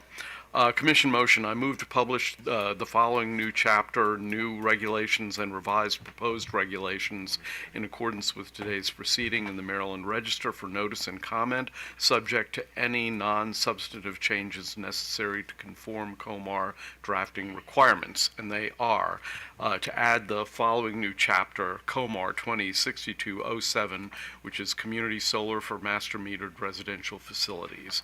Next, to add the following new regulations, COMAR 2050-1009, equipment replacement, 2050-1010, accrual of net excess generation, 2062-0212, virtual net excess generation accrual,